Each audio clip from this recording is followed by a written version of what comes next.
Town Sports, 1140. The Carmichael Dave Show. He's on the microphone when he's not on the microphone. He's playing a song, and when he's not playing a song, he's on the microphone, and then boom. With Jason Ross. No, he didn't. Yes, he did.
We've all done this before where, and good morning, everybody. We've all done this before where you plan something in advance and then the day or the moment comes and you go, oh God, why did I do that? What are you thinking, ding dong? And that happened yesterday. Went and did the show. Had fun with all of y'all. Except for the computer issues in the beginning, but other than that, it was great. Well, last week, because I'm here I'll be in New York next week, limited time only this week. Wanted to and on vacation. Though I guess if there was a drawback, there's where I was. There was no golf, no vacation golf at all. So the game of golf went down to our good friends at Timber Creek. And actually saw Ian the pro there, said hello. That was nice. Went down there yesterday and had a tee time set for 11 a.m. after the show. Play with a buddy of mine. So I'd made that. He'd asked me early last week when I was on vacation and relaxed. I went, you know what? That sounds great. Monday after the show, first day back, do the show, have that to look forward to, get out on the links, have some fun. 11 a.m. is perfect. Gives me enough time to get over there. Without super rushing, if I just get out of here early enough, no problem. Let's go. Let's do that. Well, then it happens, and it's like the show ends and the adrenaline ends. And it's like, oh God. Like I was not feeling very well in the head Sunday, which usually happens after flying a lot. And so I slept a lot during the day on Sunday, just waiting for the old meds to kick in. Well, that meant Sunday night made it very difficult to go to bed at the normal early hours. So I was tossing and turning much of Sunday night, didn't get a ton of sleep, woke up Monday morning, come in, do the show. Everything's great. And then went and played golf because I committed to it. I'm not going to flake on the guy. Get done about 2, 3 p.m. Well, it's too late to take a nap at that point. So I'm rolling through the whole day. It's just not a good idea, dude. You gotta sleep. Sleep is your best friend. So I actually went to bed last night about an hour and a half earlier than I normally do. Made myself stay up. And I'm like, okay, cool. It's like jet lag. I'm gonna reset today. Anyways, I have a system, as anyone, again, who works this shift generally will, where you have an alarm and you have a backup alarm, at least one. And you set the alarms for different times because maybe you hit sleep once or twice. That's fine. Well, somehow this morning, I have no idea how, but I apparently couldn't hear it something happened, and next thing I know, I'm like an hour and a half over. Now, thank God I set my alarm early enough to allow for not a complete disaster, but set the alarm. I wake up, it's like 4:55. Now, keep in mind, I get up at 3:30. I'm like, okay, I got to be out the door no later than 5:30 from my house. So, like, I do, like, you know, like when someone's on their back and they kick their legs out to stand up, like a gymnastics move. It was damn near like that out of bed, like, Keep up. Instantly, thank you. Instantly awake. Beeline to the shower, quickest shower in the history of the world. Get downstairs just in time for Chris to text me and go, hey, dude, the rundown looks exactly the same as it was yesterday. That's not my first question. It was, he said, are you okay, right? Yeah, thank you. Yes, okay, that was very nice. I was a little scared. Yeah, no, I don't blame you. See, Jason will do his rundown generally the night before, maybe fill it in. Sometimes like half of it's done before he leaves. Yeah, just before he leaves here, exactly. I prefer to do the rundown that morning. That way I've got everything in front of me. And also I don't know how to explain it. If I write the rundown in the morning, sometimes I get into the topics while I write them, and it gets me in a mental state to be able to be fired up to talk about those topics that day, whereas it'll wear off from the night before and I got to get re-engaged into it. So anyways, everybody has their own process. So I'm like, oh God, I have like 20 minutes. And keep in mind, writing this show at best, I'm talking about like during NFL and NBA and everything going on, like in October, November, December, it was about an hour. That's at best. Summertime, it's generally a 1 to 2 hour process. You're looking around, you're looking at different things, you're listening to clips, what's an angle there we can use? I'm not trying to overstate what we do here, but that's just the process. You're trying to find topics that are interesting. 20 minutes in a rush as you're still waking up is not the ideal way to write the show. But as a matter of fact, as I'm on the way in today, because I'm driving, I can't write the show while I'm driving. I actually did something I've really never done before just for funsies. I actually thought it'd be a good bit. It's not a good bit. We're not going to do it because it was stupid. But as I'm in the car, I pull out one of the AIs, and I'm like, all right.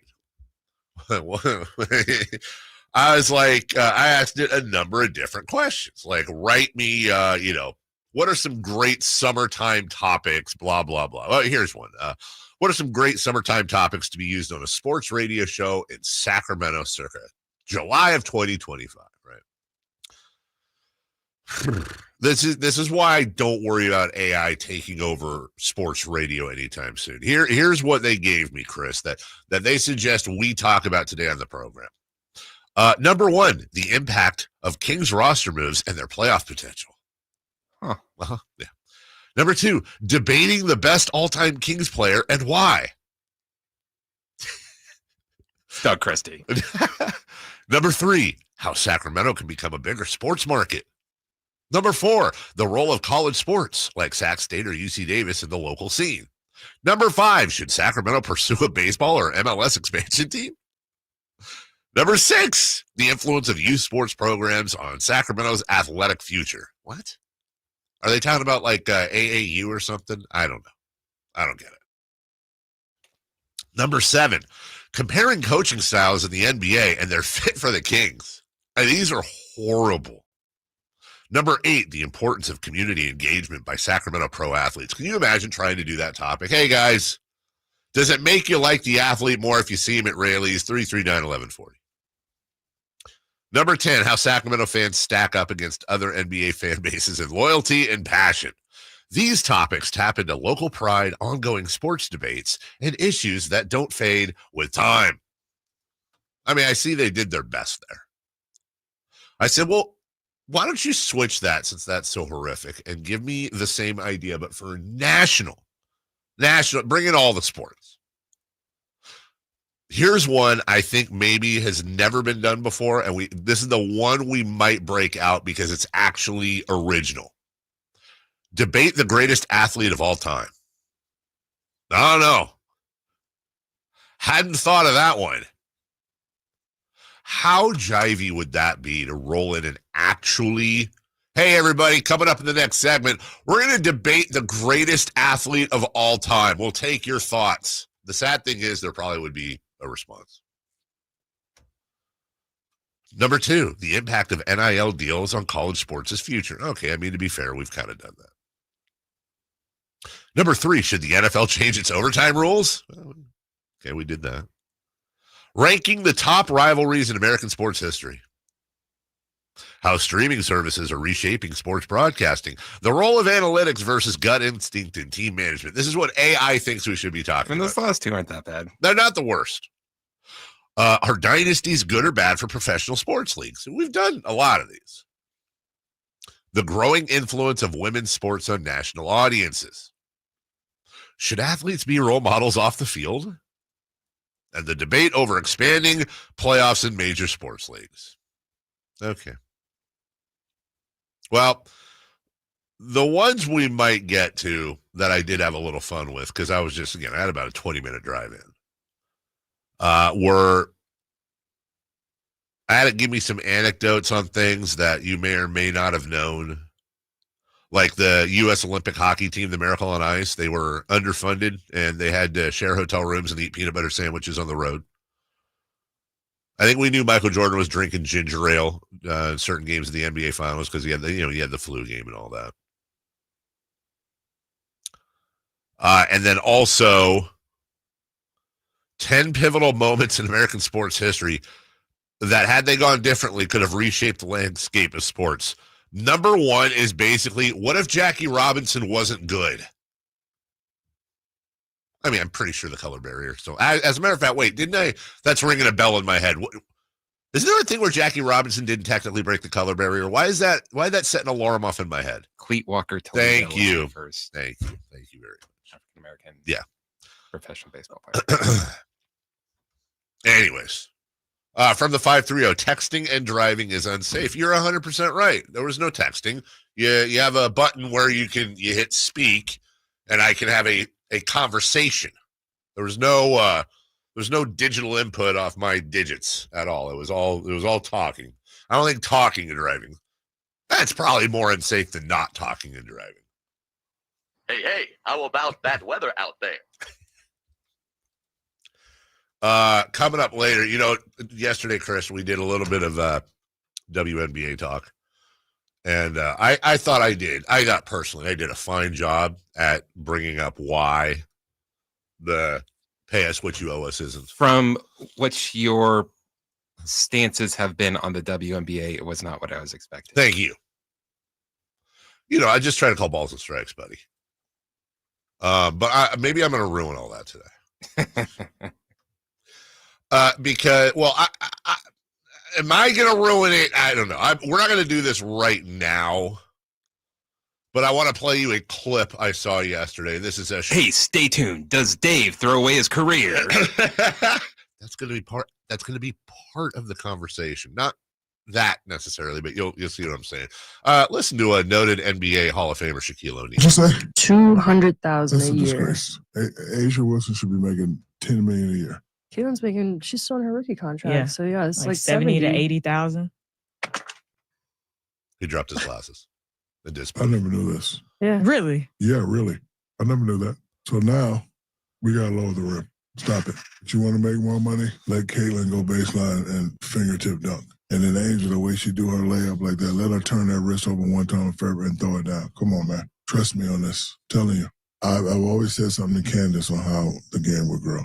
I was doing the Shaq verse one time, and I was training with the women volleyball. I'm spiking. I'm looking like an Olympic volleyball. But then when I get to the guys, I'm barely spiking. So I said, hey, the net's just lowered a little bit. And in women's golf, guys are back here, the women are right there, right? What's the only thing that's missing from the women's game and the guys' game? Not this again. What is the only thing that's missing? The dunking. Thank you. I want to talk about that. We have this conversation every year.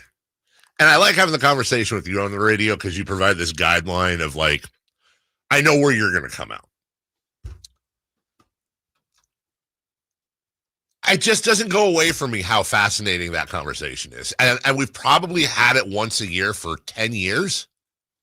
it never goes away. It never becomes less fascinating to me. And again, we're not going to do it right now, but the premise of the question, which I don't need to prep you for, Chris, we've been down this road so many times, is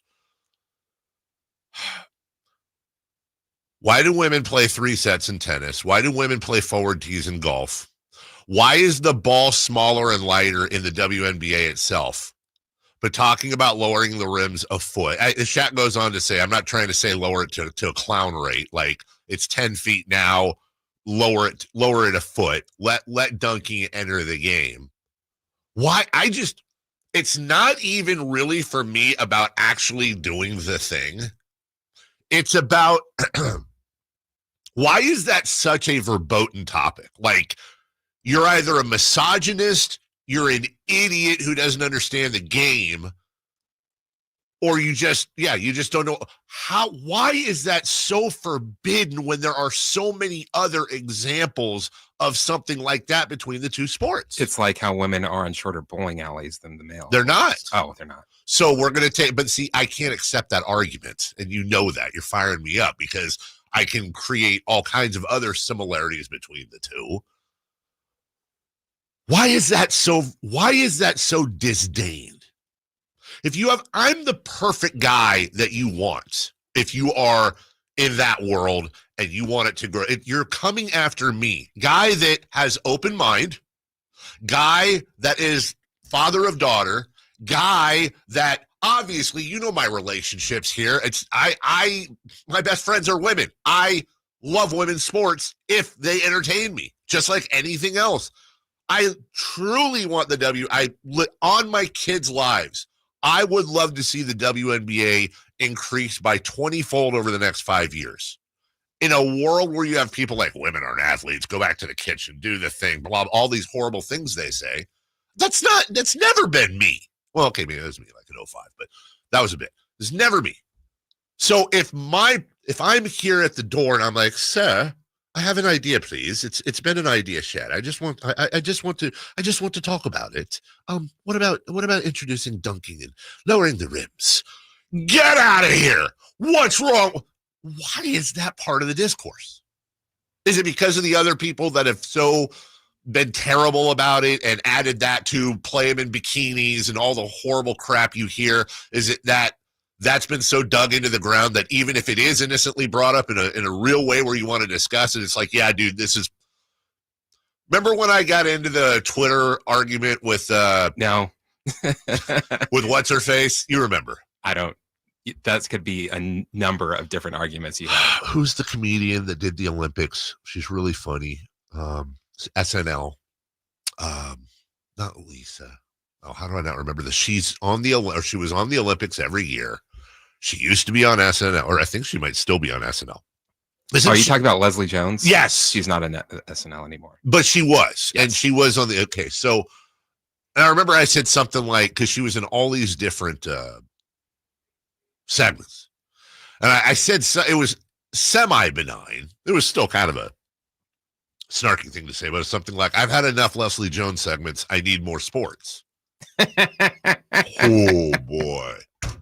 Not only does she respond, but everybody, and it was just like, oh, my God. Well, to be fair, what I said was I would have said it could have been Al Michaels. It had nothing to do with Leslie or her comedy or any of that stuff, right?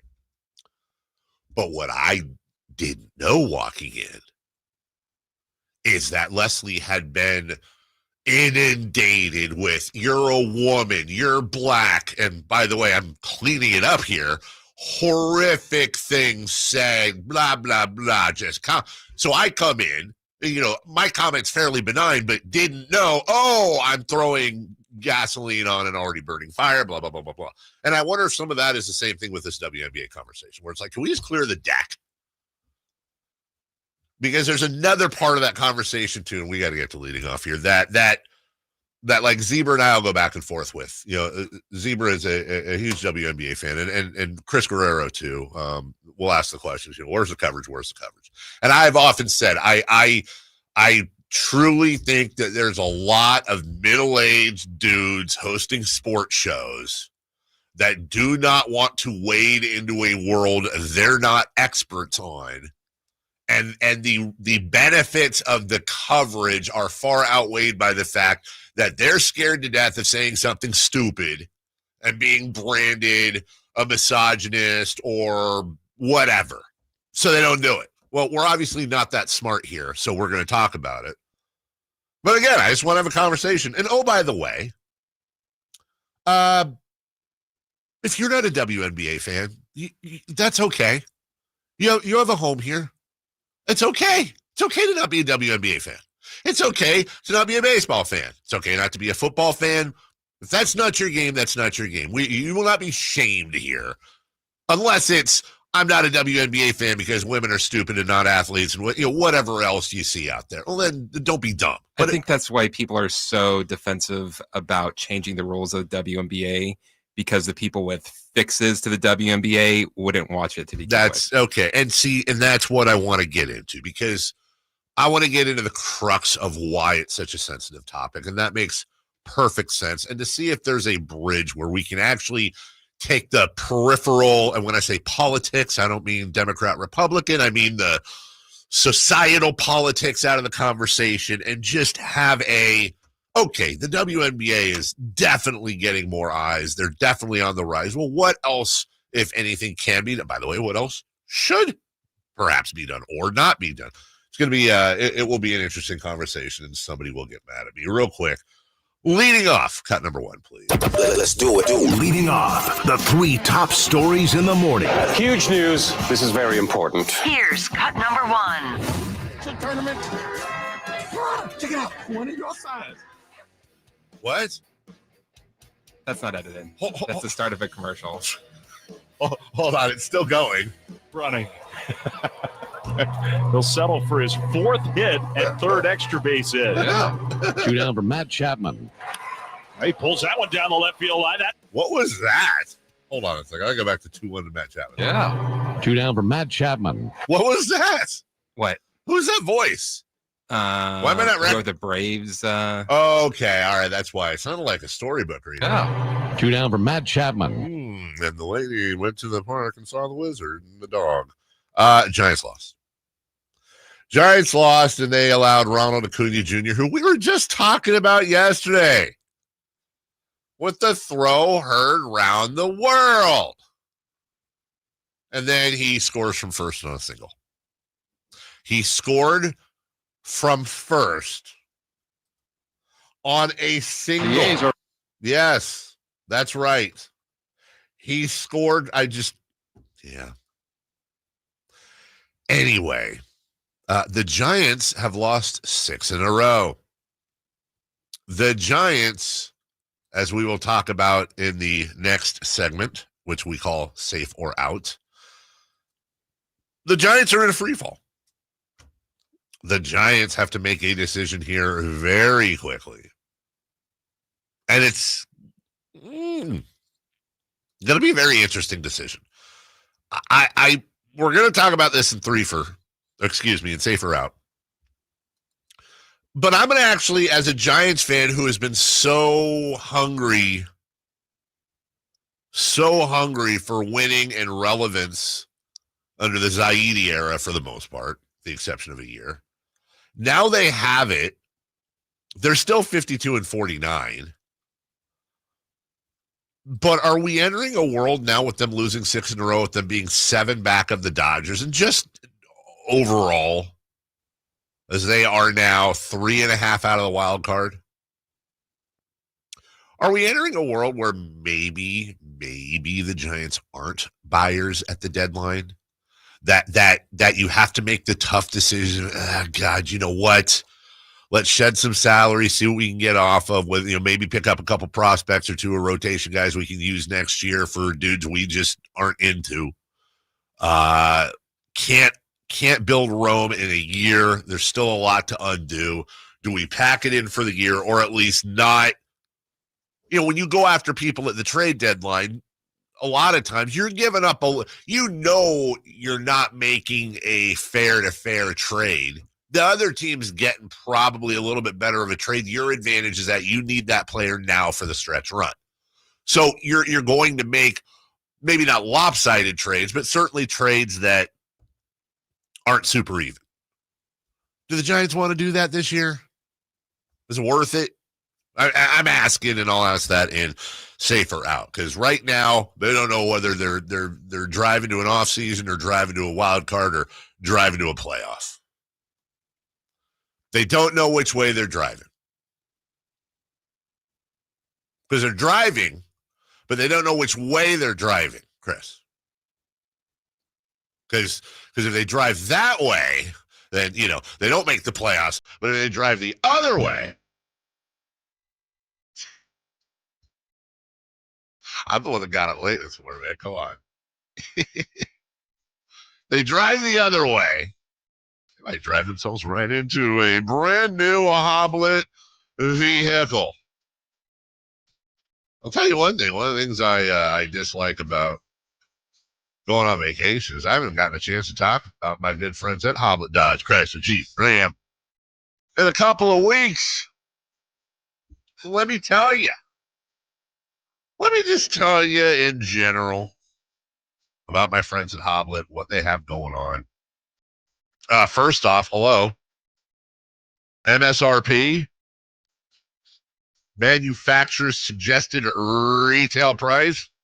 Yeah, don't worry about that. Because while others are increasing that, Hoblet's discounting off MSRP, and not just off the brown car in the back that nobody wants. Some of the best, brightest, and most in-demand models.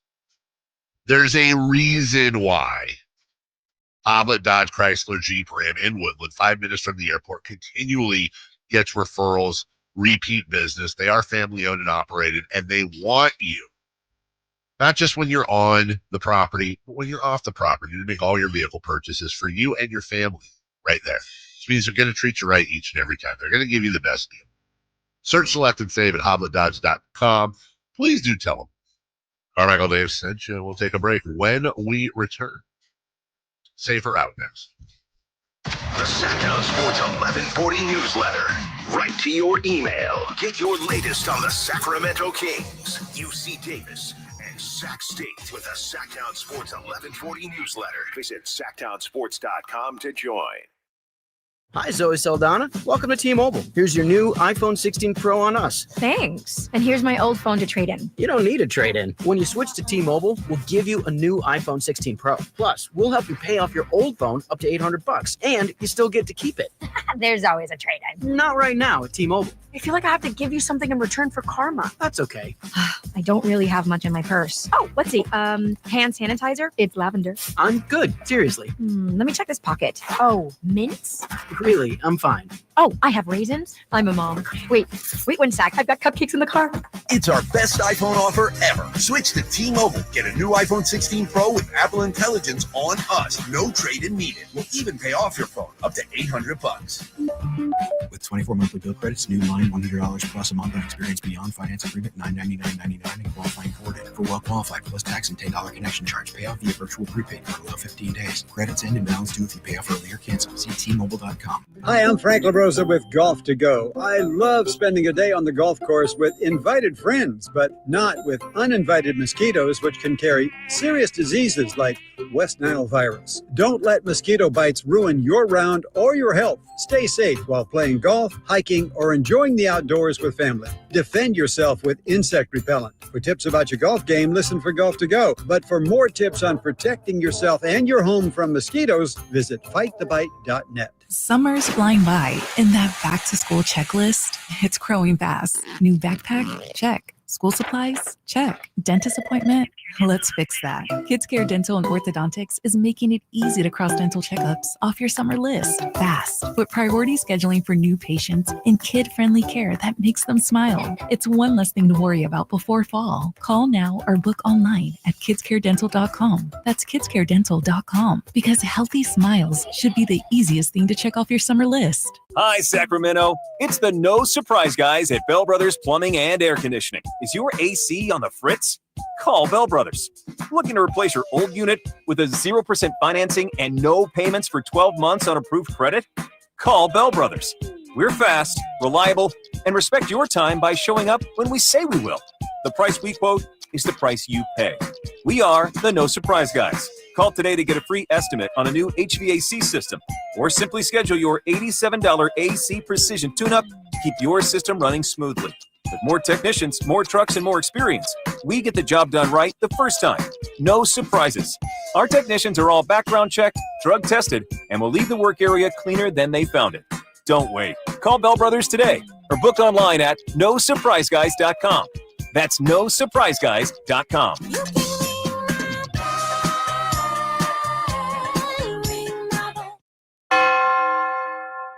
The Giant Summer Sale is here. Get giant savings on our giant selection only at Folsom Lake Honda, your one-stop Honda shop. Looking to own or lease? Save during the Honda Summer Event and drive a brand new Accord or Civic. See all our specials at FolsomLakeHonda.com. As a family-owned and operated dealership since 2009, customer service is our #1 priority. Our customers love doing business with us, and you will too. Folsom Lake Honda. Go to FolsomLakeHonda.com. Your one-stop Honda shop. With 25 award-winning years in Northern California, Ashton & Price is your local injury law firm. Pro attorney tip: if a firm presents as local but they're in LA, red flag. If your first consultation is not with a lawyer, big red flag. At Ashton & Price, your first consult is with a local attorney, and if serious injury prevents travel, a lawyer will come to you. Still not enough? George Washington's my uncle. At Ashton & Price, no red flags, just red, white, and blue. Remember, for the best advice, don't think twice. Call Ashton and Price. Safe or out? It's time to go around baseball. 3 pitches, 3 swings. It's safe or out on the Carmichael Dave Show with Jason Ross.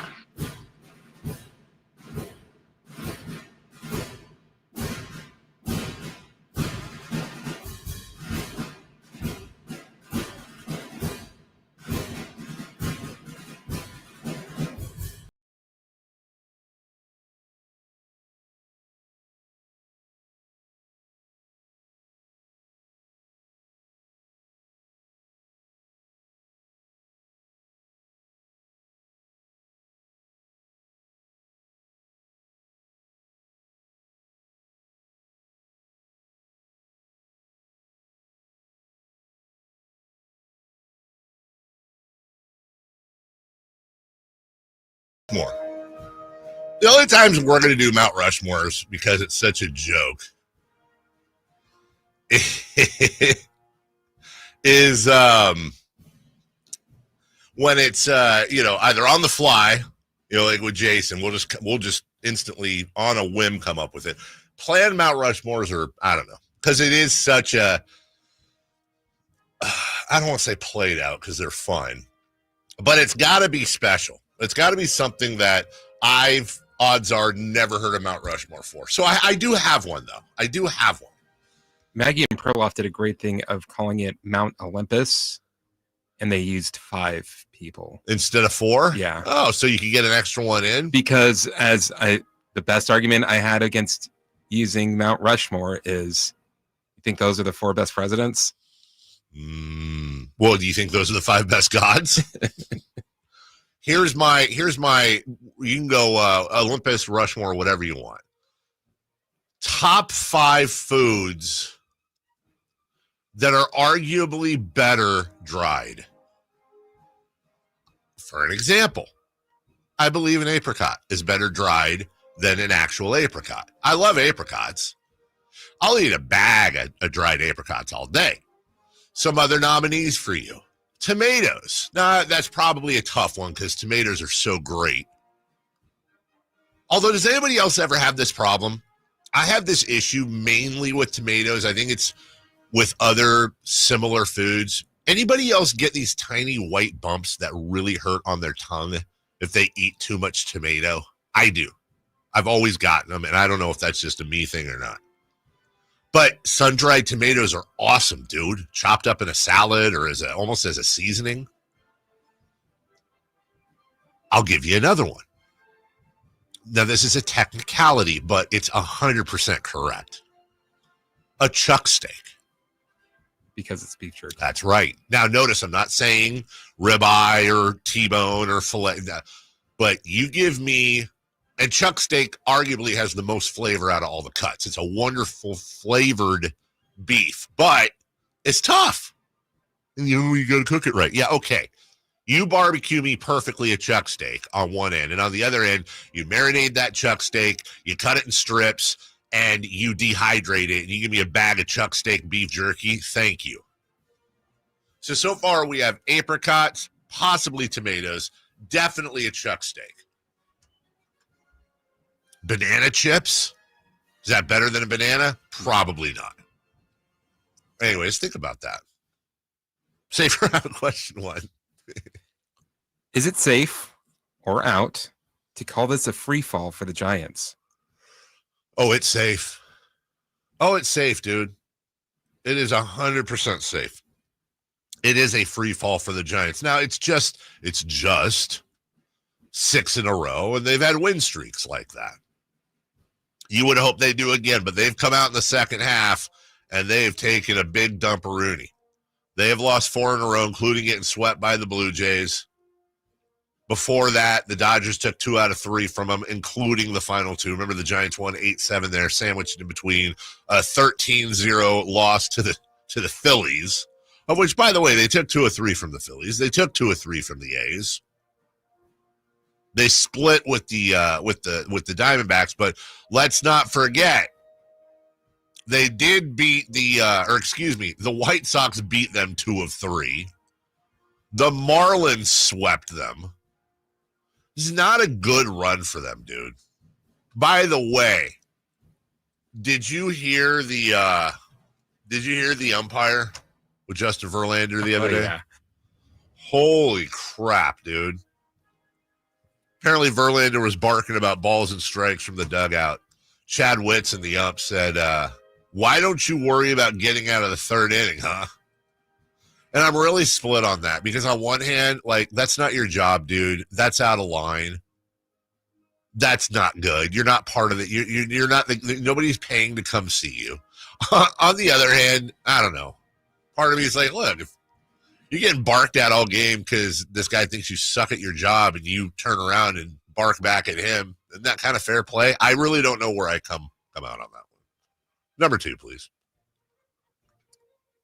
The Phillies won on catcher's interference. Safer out. That is the weirdest walk-off.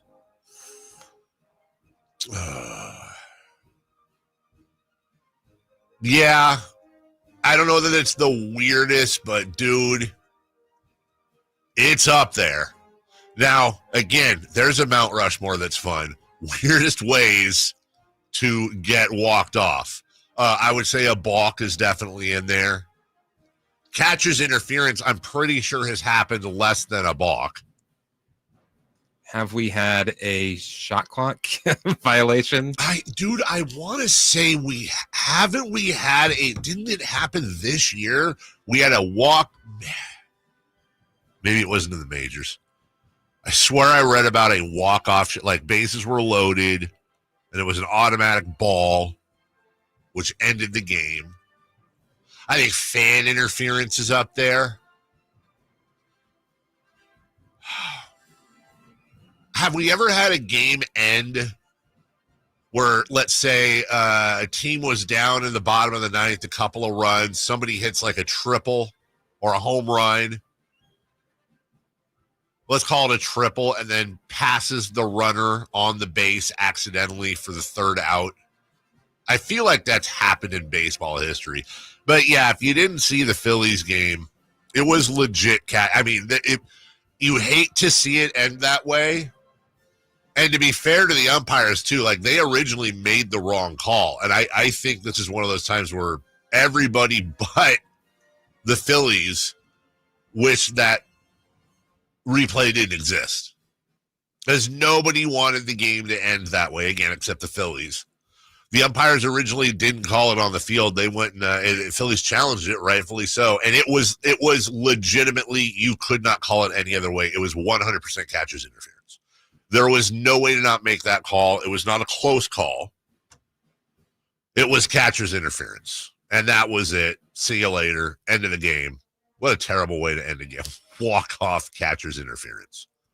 And the Phillies beat the Red Sox 3-2.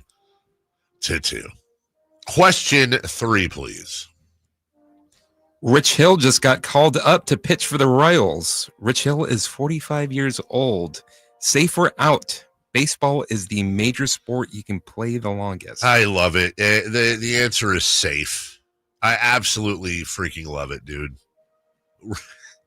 Rich Hill is an old man by any standards in sports. I mean, we're talking same thing when you had like Tom Brady. Aaron Rodgers is getting 45 years old. By the way, I get he's slightly younger than me, but for professional sports, that is ancient. I think Phil Niekro pitched quite late in his career, as did Joe Charlie Huff did.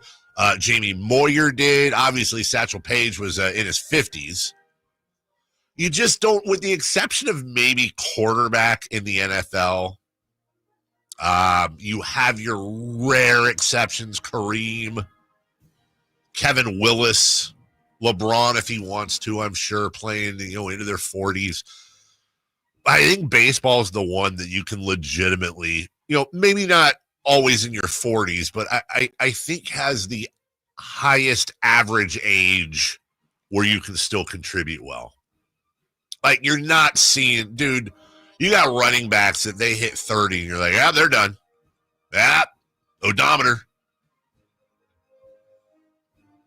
All right, we'll take a break. I want to remind you, by the way, Eric Church tickets. We have them. We have them all week long. We have Eric Church tickets all weekend long, or all week long, that will be given away. Not now, but later on in the program. We'll talk to you about that. We'll let you know when that happens. When we come back, though, hey, you know what? It's the middle of summer. There ain't a lot of sports going on right now, but guess what, kids? NFL training camps are opening. We'll give you a quick preview of that. Talk about that next. You never know what you might hear when listening to a Sacramento Kings game. Out of Keegan, going for another triple. Man, is he feeling it. Keegan, can he do it? Yes, there's number 11, Keegan Murray. Keegan steps back. He just knocked down his 12th three-pointer, a Kings franchise record. He's got 45 points. Never miss a moment of Sacramento Kings basketball with Sacktown Sports and the Sacktown Sports app. I'm still going for it, even with higher stroke risk from atrial fibrillation, an irregular heartbeat not caused by a heart valve problem. Over a 3-year study, Eliquis apixaban tablets reduced stroke risk better than warfarin, and over 97% of Eliquis patients did not experience a stroke. A first stroke occurred in 2.9% of warfarin patients versus 2.3% of Eliquis patients. Don't stop prescription Eliquis without asking your doctor. Stroke risk may increase. Eliquis can cause serious and potentially fatal bleeding. Don't take if you have an artificial heart valve, abnormal bleeding, or antiphospholipid syndrome. While taking, you may bruise more easily or bleed longer. A spinal injection increases blood clot risk, which may cause paralysis. Get medical help right away for unexpected bleeding or bruising, or back pain, tingling, numbness, muscle weakness, or incontinence. Aspirin products, NSAIDs, SSRIs, SNRIs, and blood thinners increase bleeding risk. Tell your doctor about planned medical or dental procedures. Learn more at Eliquis.com or call 1-855-ELIQUIS. We just want to have enough money for retirement. And travel to visit our grandchildren. I understand. That's why at Fisher Investments, we start by getting to know each other so I can learn about your family, lifestyle, goals, and needs, allowing us to tailor your portfolio. What about commission-based products? We don't sell those. We're a fiduciary, obligated to act in your best interest. So how do your management fees work? We have a simple management fee based on the value of your portfolio, so we do better when you do better. We appreciate that kind of transparency. We also check in with you regularly to keep you up to date on the markets and your portfolio. What other services do you offer? As a client, you have access to resources on investing, financial planning, estate planning, Social Security, Medicare, and more. Wow, it sounds like Fisher Investments has everything we need. At Fisher Investments, we're clearly different. Learn more at FisherInvestments.com. Investing in securities involves the risk of loss. Carmichael Dave here for my friends at American Energy Heating and Air. Yes, I always tell you they are a family-owned operation, been in business since 81, A-plus Better Business Bureau, but it is hot. We are in those Sacramento hot months. I want to focus on them being your second opinion partner. What does that mean? Maybe you've got somebody you're working with or you've worked with in the past in the HVAC world. Guess what? They want to give you a second opinion. How much does it cost? Nothing. You call them up and say, hey, can I get a second opinion on this deal? They come out and they either say, wow, that's a great deal, you should feel better about that. Or they say, we can beat that price. And usually they're going to beat it by a lot. Guess what? You just saved money and it didn't cost you anything to find out. It's a no-lose situation. Go with a trusted company. American Energy, 916-520-9990. That's 916-520-9990 or AmericanEnergyAir.com. Jingle singers, take it away. Call 916-520-9990 now. The summer sell down is on at Maida's Elk Grove Chevy. Save $4,250 off MSRP. Every new 2025 Colorado, C71, CR2, and Trail Boss in stock. And Maida Chevy saves you $3,000 off MSRP. Every new 2025 Trax in stock. $4,250 off new Colorado. $3,000 off Trax. Exclusively at the Maida Chevy Supercenter. Now that's big, huge. See them all at MaidaChevy.com. Together, let's drive. Current cost of Gold Star business or Tempe member. Not available with other offers. Get ready for a night out with Jordan Davis. It's Country in the Park 2, Saturday, September 13th at Cal Expo. Along with special guests Mitchell Tenpenny, Locash, Vincent Mason, and Averyana. Make it a family day out with food trucks, games, dancing, and more. Saturday, September 13th at Cal Expo. Sponsored by the California Army National Guard and Hot Valley Brewing. Tickets at CITPFest.com.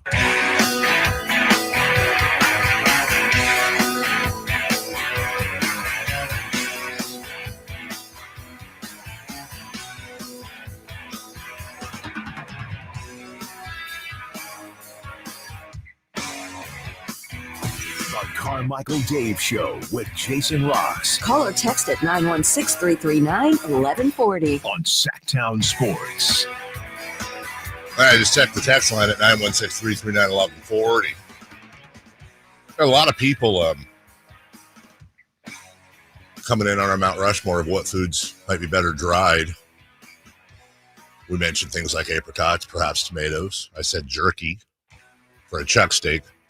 From the 209, chuck steak, burnt ends, way better than jerky. Talking about burnt ends off a chuck, making burnt ends from a chuck steak. If that's a process, and I'm not going to lie, if you do it right, yes. Also from the 916, speaking of chuck steak smoked 7 hours and shredded with the right liquid and peppers. Epic over rice. So I'm just going to, there's two opinions I have, perhaps more than any. Yeah, I don't know if you've ever seen that meme where it's, what is it, from Shrek or something, where like everybody's pointing the swords at the guy's neck, and it's like, what's an opinion you have that would have everybody doing this to you? You know what that is? I believe that's from The Road to El Dorado. Okay. It's a cartoon. Actually, right? you know, it might be something else because I think I've said that before, and someone's like, no, it's not that, it's this. Huh. Someone will know. What? I have two opinions that definitely get that from a lot of people. Number one, I'm not an Elvis guy. I never have been. I know. That was a big deal for a previous host I worked with. That's the one, dude, that everyone hates. Let me tell you something, man. You hang out with too old of people. The Elvis, Springsteen, Bob Dylan, Neil Young, Billy Corgan. Paul McCartney. No. At least with Billy Corgan and Bob Dylan, I go, they're insanely good musicians. They're insanely good songwriters. I just can't stand their voices, but I get it. I also can acknowledge the cultural impact Elvis had. And yes, there's a deeper conversation there, but I've never put on Elvis. Been like, hey, you know what I want to hear? Some Elvis. Never in my life have I rolled into Spotify and done anything with Elvis other than, oh yeah, here's that song. What is it? Love Me Tender or something, whatever. I don't know. You ain't nothing but a hound dog. Okay. I never Suspicious Minds. Never got it, dude. Never. What's the one here? A little bit down, a lot more action. You know, whatever that is. Like, okay, that's a cool song. Viva Las Vegas. Is that what it? All right. No, that's not it. Oh, okay. A little less. Isn't it a little less talk and a lot more action? It was in like all the Ocean's 11. Yeah. Yeah, you know what I'm talking about. I never got into Elvis, dude. I can't. I got friends that, you know, Pat Still down the hall, like, oh, Springsteen's coming. Well, that's 6.5 hours of rock. Jason Ross's first concert. Springsteen? Yeah. Was it really? Yeah. Like, no disrespect to him, but like probably my favorite Bruce Springsteen song is the Philadelphia, that's not a rock and roll feel good. He's a storyteller during his concerts. I respect the hell out of Bruce, and I get why Grateful Dead, Luke Walton and I used to fight about that all the time, dude. I don't get it.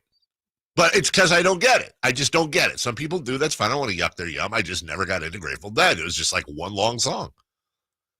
The other one, by the way, where I'm going with this is I don't like shredded meat, dude. And when I say I don't like it, I mean I abhor shredded meat. I can't stand it. I don't. There is something about beef strings that disgusts me, dude. It disgusts me. Or chicken strings or any strings. Like, I need chunk or piece. I can't have shred. I acknowledge it's tender. I get it. I understand that it's a cousin to ground. I understand that. But inevitably it ends up as a ball of stringy meat in my cheek like a chipmunk that I'm chewing on. And I'm just not into it, dude. The consistency does not work for me. Remember that chicken tortellini soup I brought in? I do. Did that have shredded stuff in it? Shredded chicken. I didn't even notice. Good for you. I did such a good job. You did. You did. That's something you hate. You did. That was really, really good. From the 209, Neil Young is fire. Okay. And look, hey, man, it's subjective. I've been to 5 Creek concerts, so look who you're talking to. I get it. I cannot stand Neil Young. I cannot stand Neil Young's music. Old man, look at my life. No, not doing it, dude. What about shredded pork? No. Oh, I know. You make a big pork shoulder and you get the gloves and you shred. I hear you. Not a fan. In fact, when I smoke my pork, I will chunk it. I will not shred it, specifically because of that reason. It's super tender.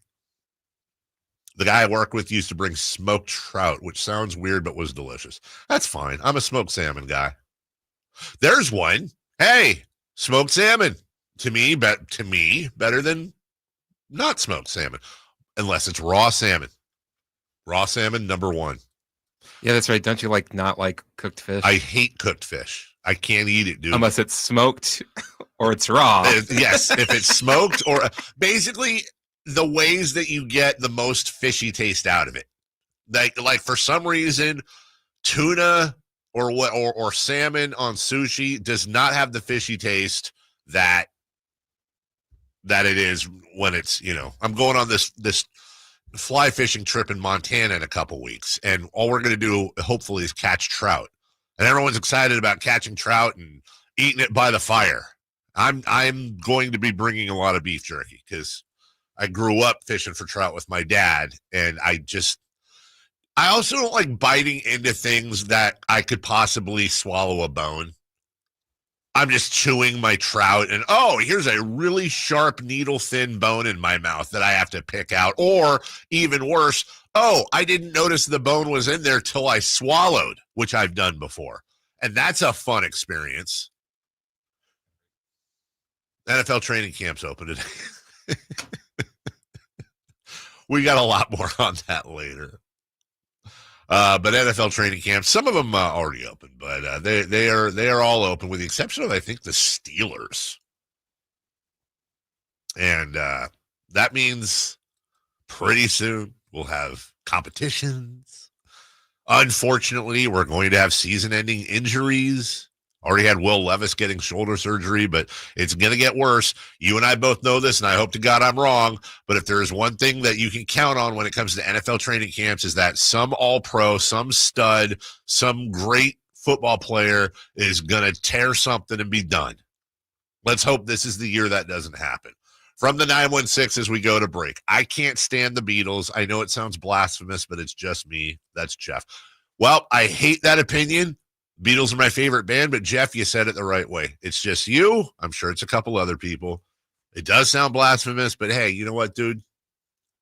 I feel like you're missing out, but to each their own. You know what I'm saying? I don't think any less of you. We'll take a break. When we come back, 3 for madness, including just be thankful Jerry Jones doesn't own a team you root for, unless, of course, I'm talking to a Cowboy fan. And then in that case, I'm sorry. We'll do that next. Domantas Sabonis plays here. He finds Sabonis. Put the frosting on the cake. Put the cherry on the sundae. Sabonis with a two-hand flush makes it 114-106. Sacktown Sports is your proud home of the Sacramento Kings. This is the story of the one. As a safety manager at a manufacturing plant, he does everything he can to keep his coworkers safe. From finding ways to reduce risks to keeping safety supplies in stock. And for that, he relies on Grainger. Grainger offers a broad range of quality products and next-day delivery, so he can always play it safe. Call 1-800-GRAINGER, click Grainger.com, or just stop by. Grainger, for the ones who get it done. If you're 55 or older and into that whole saving money thing, T-Mobile has an exclusive phone and internet bundle just for you. Right now, get 2 unlimited phone lines plus 5G home internet for just $30 each per month with autopay, plus taxes and fees. And with 5G home internet, setup is easy with just 1 cord and no technician needed, which is great if you're also into that whole keeping it simple thing. Switch now and experience the best mobile network in the U.S. Visit your local store to start saving. T-Mobile, it's better over here. Based on analysis by Ookla of speed test intelligence data Q4 2024 to Q1 2025. Ookla trademarks used under license. Unlimited on our network. Customers on voice plan may notice speeds lower than other customers and further reduction if using more than 50 gigs a month due to data prioritization. Video streams and SD on this plan. Home internet pricing after $20 a monthly bill credit plus $5 per line without autopay. Debit or bank account required. See 5G device coverage and access details at T-Mobile.com. Power Business Technology is proud to be a 100% independent, locally owned and managed Toshiba copier dealer. Local ownership cuts out the red tape, allowing ourselves to never be too busy to personally answer the call when our clients need us. Recognized for excellence in service execution, training, and customer service, we're proud to be named a Toshiba ProMasters Elite Dealer since 2021. Contact us today for all of your business printing needs at 844-POWER-BZ. That's 844-769-3729, or visit us at powercopiers.com. I'm Ken Korak with your Green and Gold Report, brought to you by Comcast Business, powering possibilities. Well, the story of Brent Rooker keeps getting better and better. Not long ago, he was with 3 different organizations before becoming a waiver claim by the A's. And now he's on pace for his 3rd straight 30-homer season. And when the best players in baseball gather in Atlanta on the 15th, Rooker will take part in his 2nd All-Star game in the last 3 years. Comcast Business helps turn today's small businesses into engines of modern business. It's how restaurants become reliably up and running neighborhood favorites. It's how retailers become seamlessly restocking, cyber-securing must-visit shops. And it's how healthcare offices become data-managing caregivers that we all depend on. With reliable connectivity, enhanced cybersecurity, advanced fiber solutions, and Wi-Fi backup, Comcast Business is powering the engine of modern business. Alan Stiles here with your Sacktown Sports Injury Update, brought to you by DTLA Law Group. Gunnar Hoagland out with that right hip impingement, underwent successful surgery for that repair and is expected to miss the remainder of the 2025 season. Grant Holman, whose expected return is TBD, felt discomfort in his right shoulder, and the MRI revealed tendonitis in his rotator cuff. That was your Sacktown Sports Injury Update, brought to you by DTLA Law Group. It's Alan Stiles here. You injured at work? Call downtown. DTLA Law Group, California's leading injury law firm. With over 40 lawyers throughout California, they have won over $500 million in settlements. DTLA Law Group will get you compensation for your work injury. You don't pay unless they win. That's right. You pay zero upfront. Call downtown. Text injury help to 40222. That's injury help to 40222. Visit them at calldowntown.com. Staples presents That Was Easy. Big year. I'm starting middle school. Welcome to the jungle, Missy. Best part? My parents promised me a new laptop. Perfect for homework, essays, and drudgery. So we went to Staples. They had all the latest tech, and laptops were up to 40% off. Woo! Another back-to-school budget saved by Staples Easy Button. Mom high-fived the cashier. So embarrassing. Staples. That was easy. In-store, online, and on the app. Ins 823, select models only.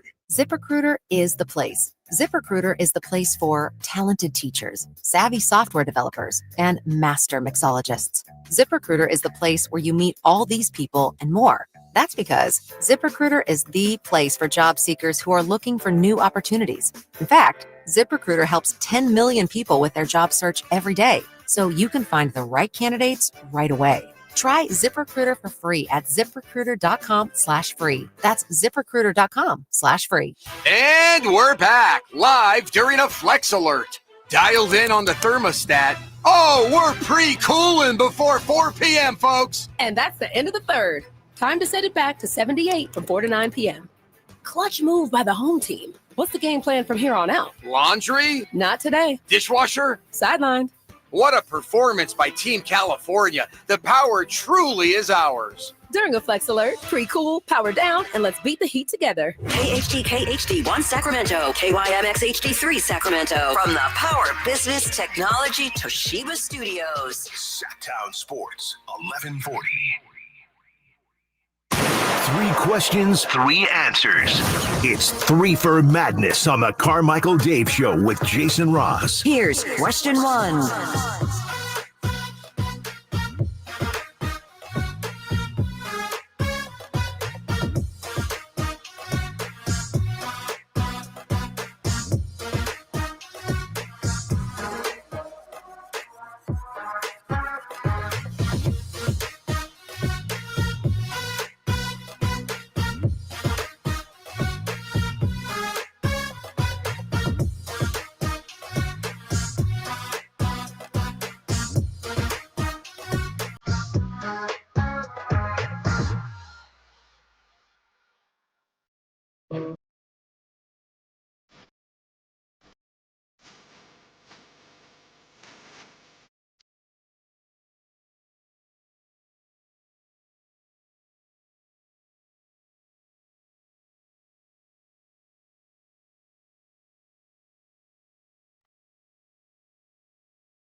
Welcome back.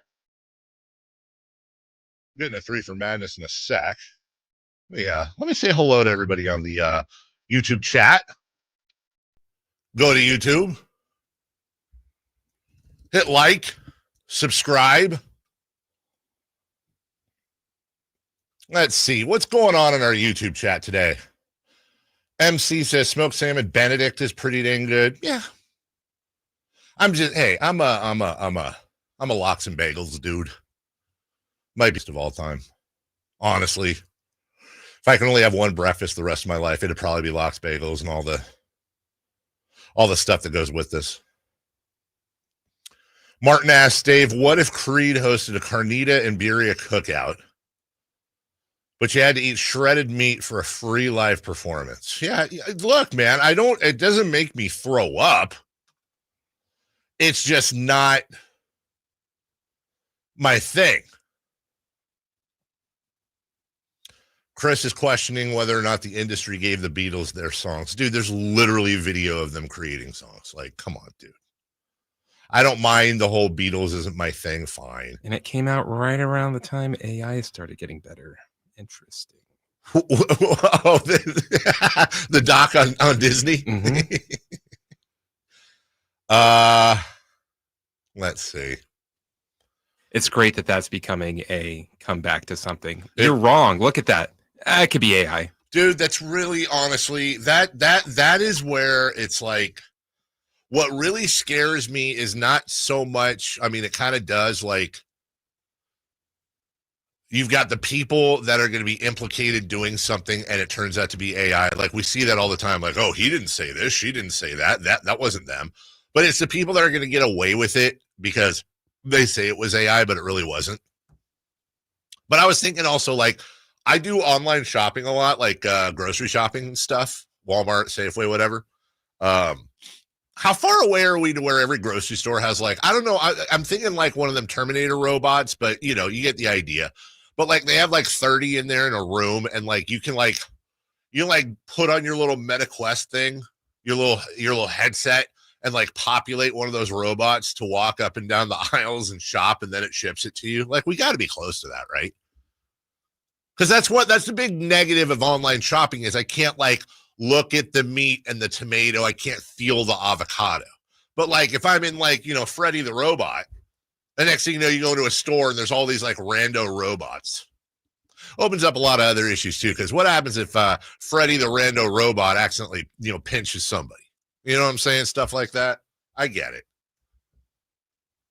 Chris is wondering why if we landed on the moon or something. I don't freaking know what he's doing.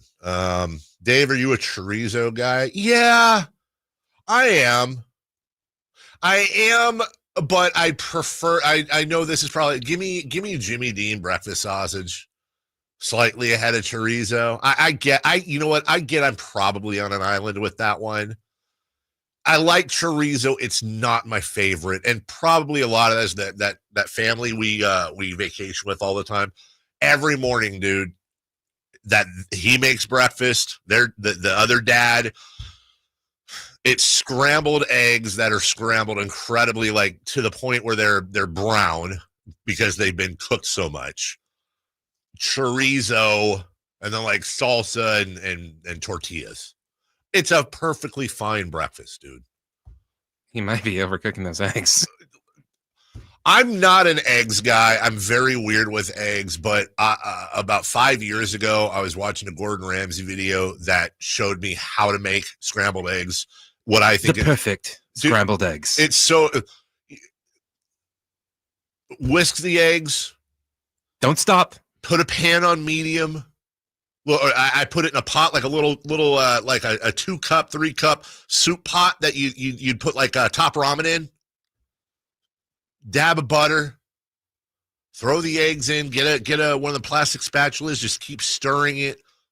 When it starts to curdle a little bit, take it off the heat, stir it some more, put it back on, and then as soon as, look, if your eggs aren't wet, you've overcooked them because they will continue to cook once you take them off. Then put a pat of butter in to cool them down a little bit, stop the cooking. I like my eggs creamy and you know, whatever. And yeah, I acknowledge the power of the egg, dude. Don't get me wrong. I get it, man. Eggs are like the superfood of superfood. I totally get it. I don't know, man. You're also eating chicken babies. And it just doesn't sit well. You are, dude. No, you're not. What do you mean? They're not fertilized. I know, but it's still like a chicken craps out this egg that's got this thing that could have been a chicken, and it tastes and smells a little off, the sulfuric stuff. Yeah, it's just, eggs are weird to me, dude. I mean, I can pound 9 deviled eggs, no doubt about it. But if I see you eating egg salad around me, I gotta go. I know. You're shaking your head like, well, that doesn't make. I know, dude. From the 916, how the hell who eats breakfast without eggs? That's a major factor in the meal. Yeah, if you're having an egg breakfast, I like sweet breakfast, dude. I like French toast. I like pancakes. give me some sausage, stuff like that. I know that's not sweet. Yeah, I'm more of that type of dude. From the 916, we were talking about NFL training camps. You better watch it, Dave. Jerry Jones sounded a little delusional yesterday. I wish he'd just sell the team. Well, you know what? Honestly, I can't stand the Cowboys, and I love making fun of Cowboy fans, but I wish he'd sell the team too. World's better when the Cowboys are Super Bowl contenders. The NFL is just better when they are. Is it? I have to acknowledge the fact. It's like with it's better when it was such a long time ago. How can you even? Well, I'm a Niner fan. I can't really. Well, they've been in Super Bowls, but 94 since we won a title. I can't talk. All right, 3 for Madness, please. Question 1. Yesterday, Jerry Jones brought up Micah Parsons' past injuries when talking about an extension for the defensive end. Is that the best way to negotiate with one of your best players? No, it's not. It's really dumb, but it's of course Jerry Jones, and he's at that point where he does not care. I don't think he's ever cared. He's richer than God. He's no doubt a phenomenal businessman, and what he has built that Cowboy brand and franchise into. You can't deny how well he's done, but here you go. Here's Jerry Jones on Micah Parsons. Just because we sign him doesn't mean we're going to have him. He was hurt 6 games last year. Seriously. We've signed, I remember signing a player for the highest paid at the position in the league, and he got knocked out 2/3 of the year, Dak Prescott. So there's a lot of things you can think about, just as the player does when you're thinking about committing and guaranteeing money. Okay. What Jerry Jones said right there is perfectly truthful and absolutely something I think a lot of fans are thinking right now. That this is the difference between being an owner and a fan. What he's saying, there was no lie in what Jerry Jones said. But do you really want to throw that out at your star defensive and offensive players as training camp open? What is the point of that? Do you think, and here's what I would say, Jerry,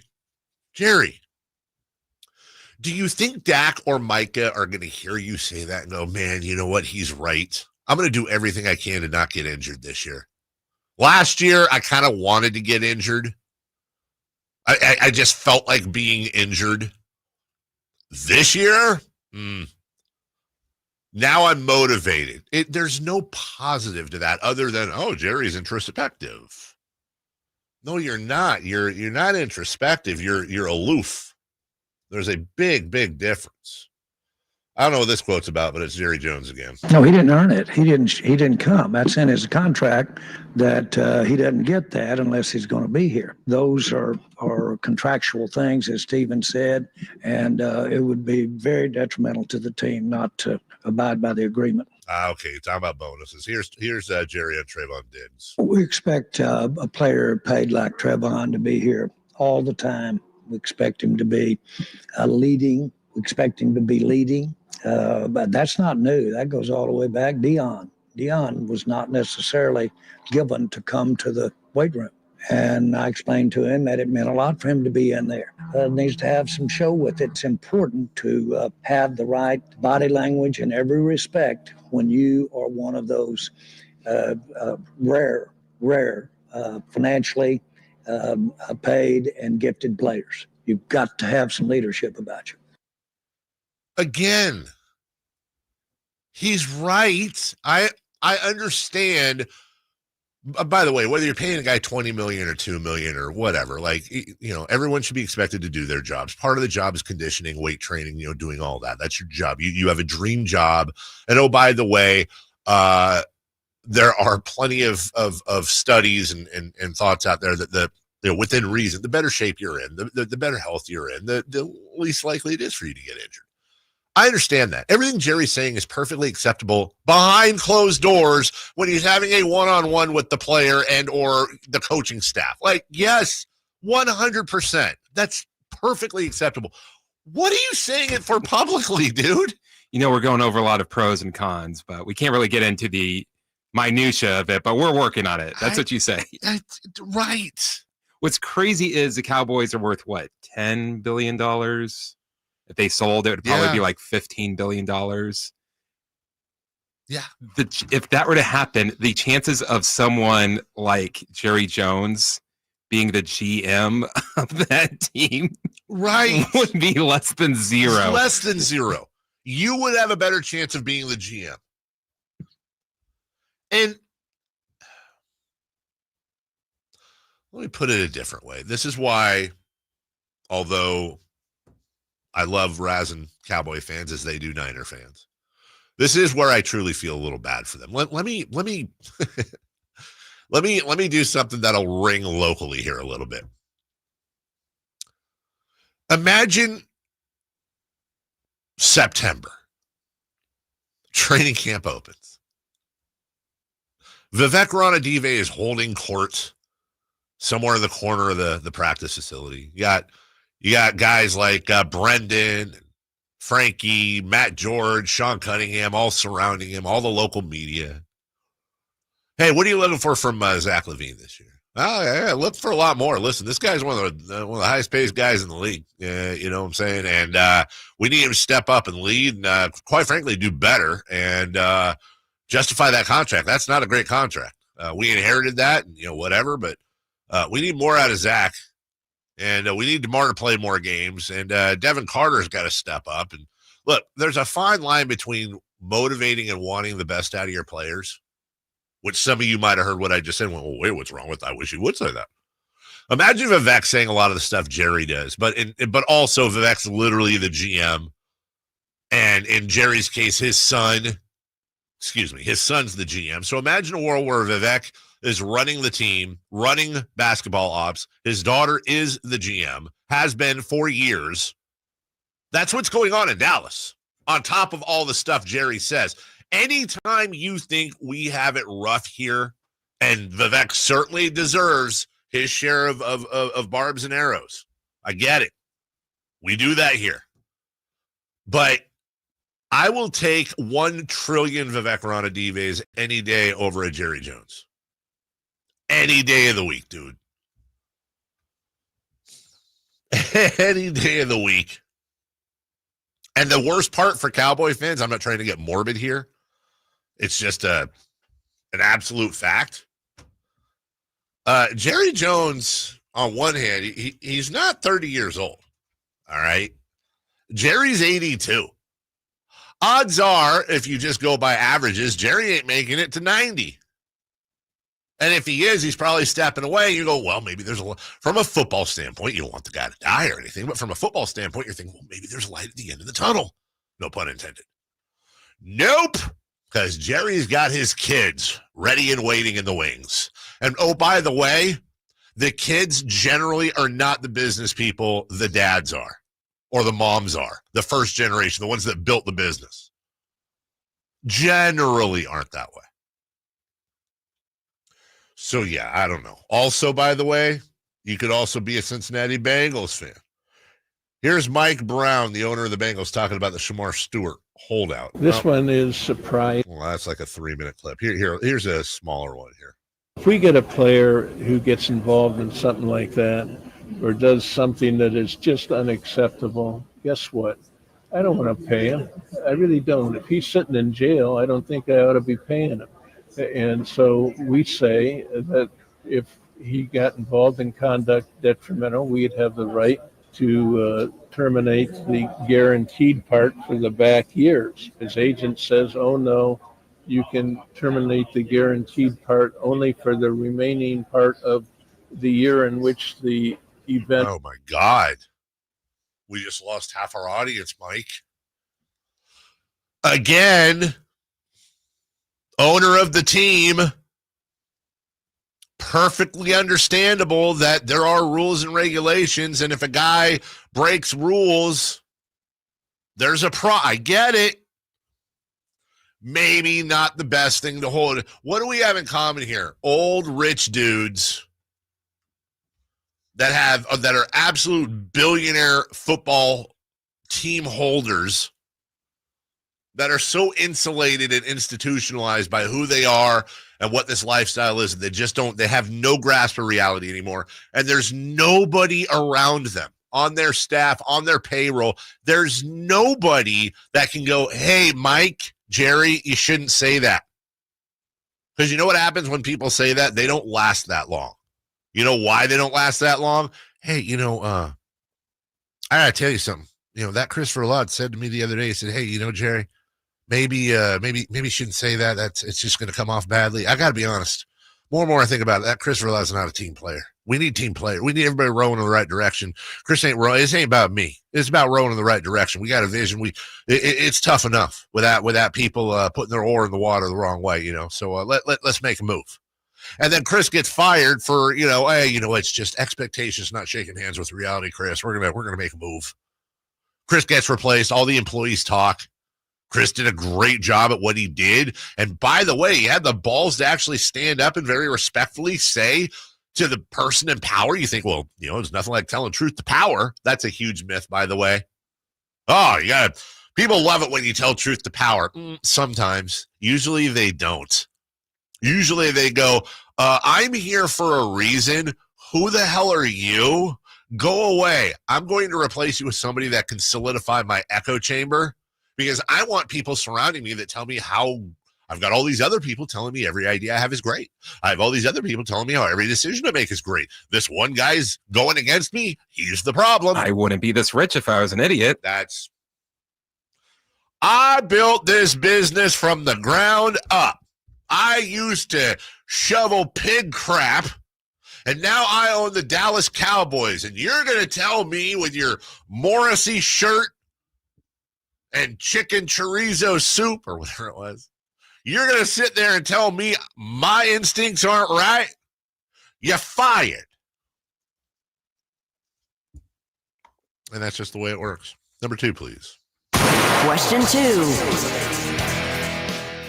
After the resignations in the NFLPA from fallout of the Pablo Torre Finds Out podcast, is it strange we're getting better investigative journalism from a podcast than ESPN? Is it strange that we're getting better investigative journalism from a podcast as opposed to ESPN?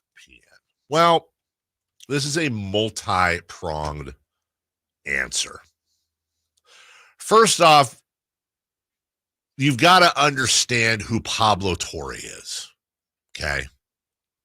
I know Pablo a little bit. I said this yesterday because I first met him at the Tribeca Festival when he was the MC on stage for the 30 for 30 that most of you unfortunately have never seen. He had watched it. He had taken it in, and it wasn't just a gig for him. He believed in the city, in the cause. This was something that really interested him. And when Jason Hare, the director, asked him if he'd MC, part of it was they had talked and Pablo just had such a big interest in what was going on. So naturally, I liked Pablo from the beginning. But Pablo has always been a square peg in a round hole in this business. He grew up in New York City. His parents immigrated from the Philippines. He went to Harvard, and he graduated magna cum laude from Harvard University with a degree in sociology. And he was going to go in and do a whole different thing. But you know what? When he graduated Harvard, instead of going into the medical field or law or whatever, I think his plan was to be a lawyer. It was. He joined Sports Illustrated as a staff writer.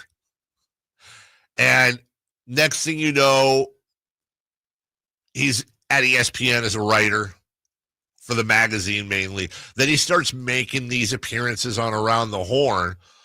The problem, and by the way, Pablo did a great job on Around the Horn. The problem is he did such a good job. He would just wipe the floor with most people usually. He was better prepared. He knew how to make his point better. This is a guy that at his base is a lawyer. And he's also been very, very outspoken. You know, if there's something that he sees that he does not like, and it may be a very controversial thing, it may be a very political thing, he speaks on it, and that's pissed off a lot of people. Well, then Pablo goes into the podcast world, and this is finally where I think Pablo Torre is where he belongs. He belongs in the world of podcasts, or let me be less specific.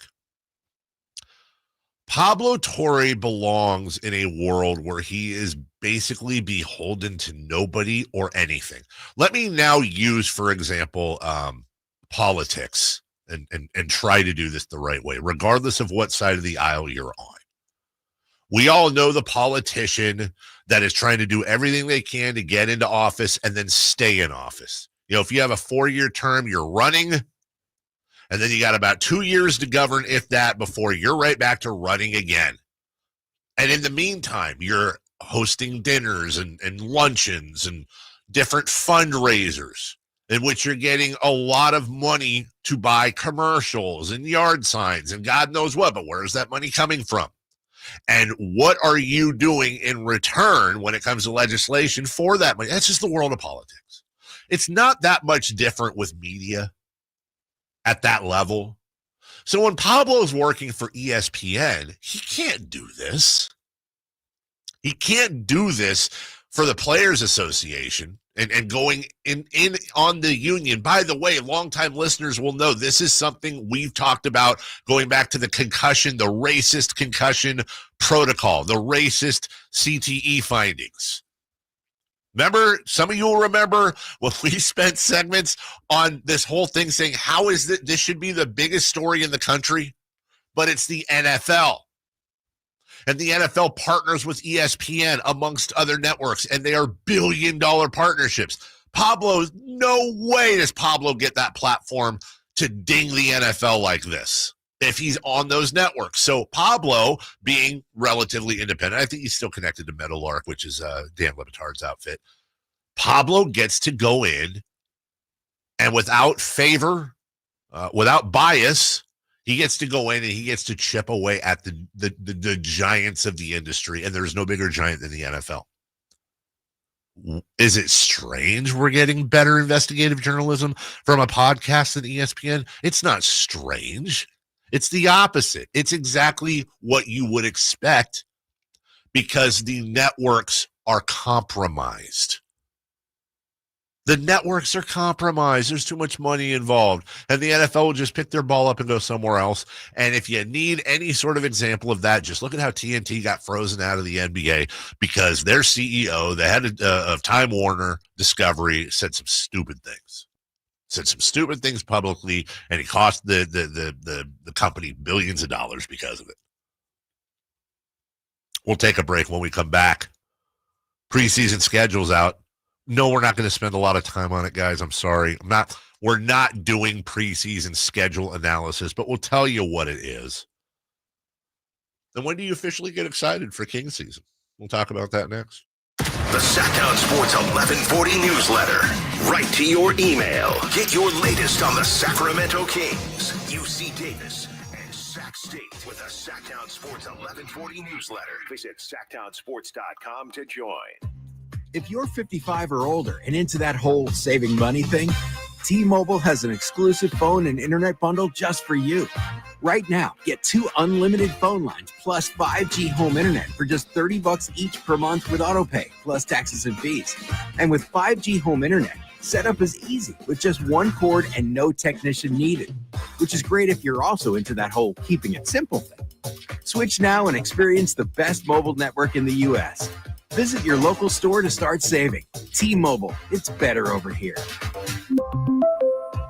Based on analysis by Ookla of speed test intelligence data Q4 2024 to Q1 2025, Ookla trademarks used under license. Unlimited on our network. Customers on voice plan may notice speeds lower than other customers and further reduction if using more than 50 gigs a month due to data prioritization. Video streams and SD on this plan. Home internet pricing after $20 a monthly bill credit plus $5 per line without autopay. Debit or bank account required. See 5G device coverage and access details at T-Mobile.com. If you're 55 or older and into that whole saving money thing, T-Mobile has an exclusive phone and internet bundle just for you. Right now, get 2 unlimited phone lines plus 5G home internet for just $30 each per month with autopay, plus taxes and fees. And with 5G home internet, setup is easy with just 1 cord and no technician needed, which is great if you're also into that whole keeping it simple thing. Switch now and experience the best mobile network in the U.S. Visit your local store to start saving. T-Mobile, it's better over here. Based on analysis by Ookla of speed test intelligence data Q4 2024 to Q1 2025. Ookla trademarks used under license. Unlimited on our network. Customers on voice plan may notice speeds lower than other customers and further reduction if using more than 50 gigs a month due to data prioritization. Video streams and SD on this plan. Home internet pricing after $20 a monthly bill credit plus $5 per line without autopay. Debit or bank account required. See 5G device coverage and access details at T-Mobile.com. The summer sell down is on at Maida's Elk Grove Chevy. Save $4,250 off MSRP. Every new 2025 Colorado, C71, CR2, and Trail Boss in stock. And Maida Chevy saves you $3,000 off MSRP. Every new 2025 Trax in stock. $4,250 off new Colorado. $3,000 off Trax. Exclusively at the Maida Chevy Supercenter. Now that's big, huge. See them all at MaidaChevy.com. Together, let's drive. Costco Gold Star business or TEP member. Not available with other offers. Hey, it's Carmichael Dave here for Capital Casino, Sacramento's #1 poker room, inviting you to come join them every Wednesday for their midweek madness drawing, giving away $2,000 in total cash starting at 6 p.m. It's a safe and friendly environment, plenty of well-lit parking available, and it's conveniently located right there in downtown Sacramento. And remember, best food, best service, best games, 411 North 16th Street in downtown Sacramento. For more information, log on to capital-casino.com and gamble responsibly. 1-800-GAMBLER.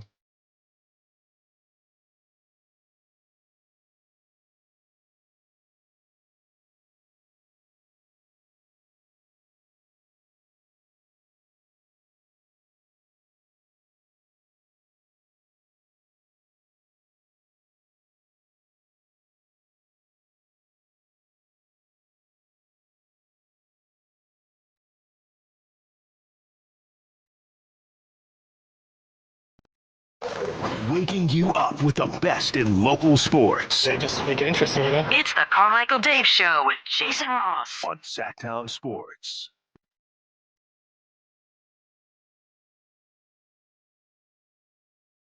Saw this clip somebody found.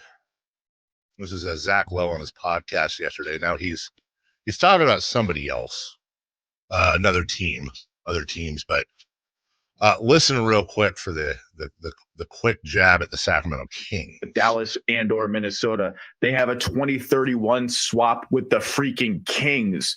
Any draft, and by the way, one of the talks of Vegas, we're going to get to another depressing team in a second, is just like, what happened to the Kings? Yeah. Just a complete disaster across the board. And they have an unprotected swap with the Kings that they got for facilitating the DeMar DeRozan trade from Chicago to Sacramento.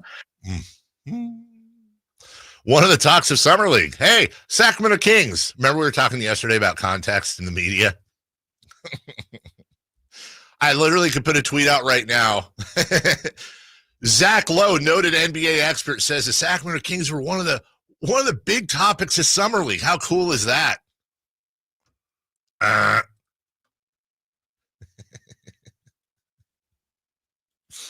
Yeah. I mean, look, we're going to have this conversation on and off. I'm aware that, nobody wants to be, nobody wants to be depressed. But I would humbly, and you do what you want. You fan how you want to fan. I would humbly suggest that you go into this coming season with absolutely not zero expectations. I think you're going to hear some people say zero expectation. No. I am going into this season with absolute expectations. This team's going to be a train wreck for the most part. There's going to hopefully, I think the best case scenario is that at some point this season, the Kings are able to find another team, like the Kings, where they can offload Zach LaVine. I think offloading DeMar DeRozan is going to be a little easier. You're not about a guy that's a guaranteed, 20-point bucket who's not making, I say not making a ton of money. He's making $25 million a year, but it's palatable for a lot of teams. Zach LaVine's a little different. Go into this season with the bar low.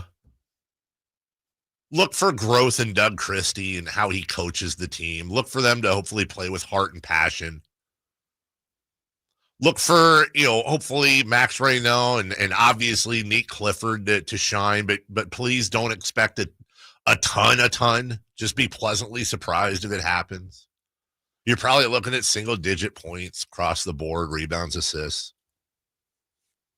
Domantas Sabonis will average a double-double in his sleep and probably lead league in rebounds. And the Kings will win plus minus 40 games, 42. They will either not make the play-in or they will make the play-in and at best be 2 and done, probably 1 and done. I mean, I'm talking ceiling here. But you just hope, what I am hoping for is mostly off-court stuff, that as the season progresses, you can see the team moving in a direction. And this is where it gets incredibly sad, where they really have to undo a lot of what was done last year. And you just have to get past the fact that the De'Aaron Fox trade was an unmitigated disaster. It was an absolute disaster. But it happened, and you can't go back. It's not like they kept their receipt and then go back and 90-day warranty here. It happened. You can't. That was not Scott Perry's fault. And I know we've had this. I know Kings fans are pulling their hair out too. I'm not immune to that. Going, well, we said it wasn't Monty McNair's fault with Vlade. We said it wasn't Vlade's fault with Pete Ellis. You're right. You're 100% right. But that's all you can do is say, well, hopefully this is the guy. Hopefully these are the players. I think the fan base, for the most part, certainly not all, but I think the fan base, for the most part, has resigned themselves to lowered expectations next season. I think the fan base, when I say for the most part, I mean over 50%. Not you, sir, and not you, ma'am. So no need to text me with, not me. I get it. Has resigned themselves to the fact that taking a couple steps back in the win total is better than doing a win now and ending up where you were last year. Kings finished 40-42 last year. And that was, I don't think they're necessarily a worse team than they were in that 40-42. Now, but here's the argument against.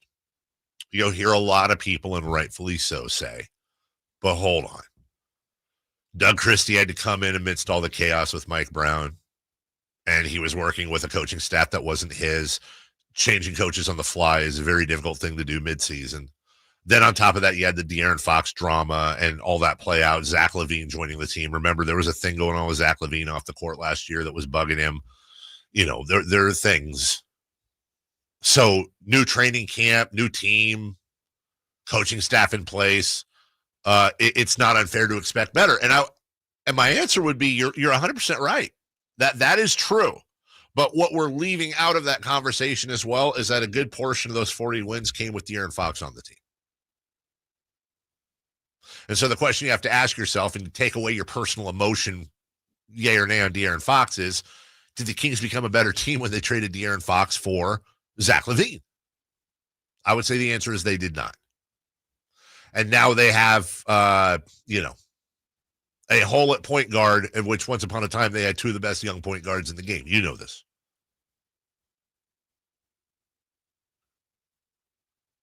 So, that's the messaging. That's my messaging, at least. And I've given up ever seeing eye to eye. I'm not going to see eye to eye ever. And I will never, for the life of me, understand. And I wish I could. I'd love for somebody to call and explain it. If I say something like that, it's like, well, that's a downer. I don't want to hear that. You play to win the game. How can you not be optimistic? Well, I'll say what I said most of last year and the year before when y'all were yelling at me. I'm just telling you what I think is the truth. Do you want me to lie to you? Do you want me to mislead you? Do you want me to rah-rah? I don't know how, look, if you truly believe it, God bless you. If you really, truly, like, I would bet money that this team is going to do X, Y, and Z good, then, hey, man. I'm talking about the people that, whether you're a fan or whether you're in media, that truly believe if they had to bet their kids' college fund on it, that this team is going to win somewhere around. What I'm saying is true. But whether they go on the air or whether they talk on message boards or whatever, and they just force that optimism, I don't know how you look at yourself in the mirror at night. I couldn't do it. I could never come on this station and be like, there's a chance. Well, I guess there's a chance, but what's the most likely thing to happen? And is it our job to inform and educate and prep everybody for it?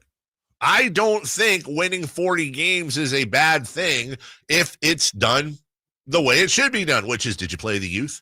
Did you develop? Did you offload some contracts? Did you set this team up better for the future? Are they going to be in a better position next year than they are right now? But if you want the purple Kool-Aid, if you want the purple glasses, dude, that may be other people here. That may be other stations. That may be other forms of me. It's never, ever, ever going to be me until there's a reason to be optimistic.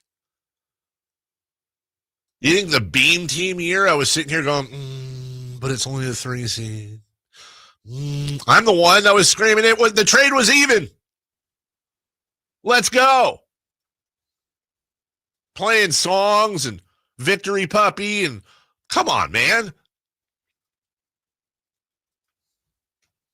So the preseason schedule's out. How excited are you? I got to call it up here. What the hell? Like Portland a couple times. All I know is it's preseason basketball, which just tells me that basketball is coming. Thank goodness. We have preseason here. 25-26, is that up yet? Yeah. Whatever. When do I get excited? I get excited when training camp opens. I get excited when training camp opens. That's when I first start really feeling it. By the way, I'm sorry, the Kings re-signed Doug McDermott. Welcome back, Dougie McBuckets. To be fair, I mean, it's not a needle mover, but 3-point shooting is never going to hurt this team. Kings open October 8th at Golden One Center versus the Toronto Raptors. 2 days later, they're at the Blazers up in Portland. Then it's 5 days off before they host the Clippers. And then another 2 days before they face the Lakers down at crypto.com in LA. Hey, that's a 7:30 start. Make sure you mark that down. I would like to say this, though, and I'll say this every year when preseason comes out. What I do look for when the preseason schedule comes out, I look for one thing. And for the life of me, I have yet to understand this. October 15th, the Clippers are playing the Kings at Golden One Center at 7 o'clock. You can hear that right here at Sacktown Sports. You can watch it on NBC Sports California. That is the only game that NBC Sports California will be carrying of the preseason. Game 1. Now, by the way, just real quick before we go to break, reality check. We're the flagship show on the flagship station for the Kings. Anytime it's harder to watch the game, it's better for us. We're carrying every second of every preseason game right here on Sacktown Sports. Gary Gerald, of course, on the call. That's great. But let me be a Kings fan for a second. Can somebody please, for God's sakes, explain to me why the Raptors are playing at Golden One Center on October 8th and they're not being televised? We're going to have to do the stupid stuff where we go to kings.com and you click the in-house feed and it's, no offense to him, but it's, Scott Moak on the PA and that's your sound and you get these weird, why in what world you have this content? You're going to have all these Kings fans wanting to watch game 1 of the preseason because we're freaks. Why would you not televise that? You're telling me the cost of televising it outweighs the audience you're getting and the commercials you could sell? Dude, give me the rights to it. I'm not joking. Give me the rights to game one of the preseason, and I'll put together a team to sell ads, and we'll broadcast it somewhere. I will make money, I promise you. Put them all on TV, dude. It's 2025. What are we doing? So dumb. Can you also get that team over here? Huh? Can you get that team over here? The sales team? Yeah. No, because in this case, they've got a product to sell. Over here, they're trying to sell me. Good luck. It's just stupid. It's just, and it's also, it's a disservice to the fans, guys. Come on, man. I don't know who makes that decision, but figure it out. And I know you're not fired up about it now, but I can promise you, come October 8th, put a pin in this. Be like, where's the game? I can't watch the game. You got enough time. You got enough time to drive yourself up to Hoblet, Dodge, Chrysler, Jeep, Ram, and Woodland, just 5 minutes from the airport, and take advantage, not just of, I tell you all the time when I talk about Hoblet about their prices and how they're lower than the competition. I told you about an hour ago how they go below MSRP. They go below MSRP on the most popular models. But let's also talk about their selection. Imagine going to the grocery store and you want tomatoes, right? But they just have like the beefsteak tomatoes. Maybe you want Roma tomatoes. Maybe you want heirloom tomatoes. Maybe you want dried tomatoes. I don't know. Nope, it's just beefsteak, and there's 3 of them. You'll get what you get. In order to get something else, you got to go to a different store. Well, that's not the case at Hoblet. Think about it like this. They have all the tomatoes. But by tomatoes, I mean vehicles. I mean the best. They are the number 3 Hoblet truck dealer in the country. They have over 400 Ram trucks, dude. You're going to get your color. You're going to get your interior. You're going to get the model that you want. You don't have to special order it. They've got it. They've got it. The price you see is the price you pay. Go to HobletDodge.com. Make your selection. Get up there today. Tell them Carmichael Dave sent you. We'll take a break. When we come back, we'll go around the sports world before we get to the halfway point at 8 a.m. We're going to get this WNBA conversation at some point. We'll do that next. You never know what you might hear when listening to a Sacramento Kings game. Out of Keegan, going for another triple. Man, is he feeling it. Can he do it? Yes, there's number 11, Keegan Murray. Keegan steps back. He just knocked down his 12th three-pointer, a Kings franchise record. He's got 45 points. Never miss a moment of Sacramento Kings basketball with Sacktown Sports and the Sacktown Sports app. Hi, Sacramento. It's the No Surprise guys at Bell Brothers Plumbing and Air Conditioning. Need a new water heater? Call Bell Brothers. Need a free plumbing estimate? Call Bell Brothers. Have a clogged drain? Call Bell Brothers and we'll unclog it for only $67, plus free camera inspection, valued at $250. We don't guess at plumbing and drain problems. We used advanced camera inspections and diagnostics. We're fast, reliable, and respect your time by showing up when we say we will. The price we quote is the price you pay. With more technicians, more trucks, and more experience, we get the job done right the first time. No surprises. Our technicians are all background checked, drug tested, and will leave the work area cleaner than they found it. Don't wait. Call Bell Brothers today or book online at nosurpriseguys.com. That's nosurpriseguys.com.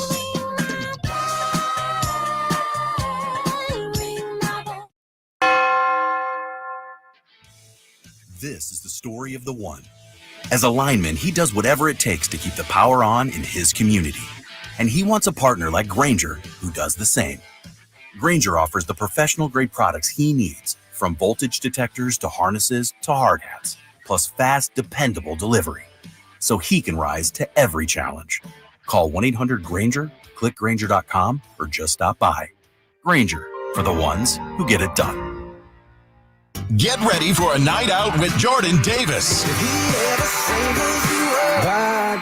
It's Country in the Park to Saturday, September 13th at Cal Expo. Along with special guests Mitchell Tenpenny,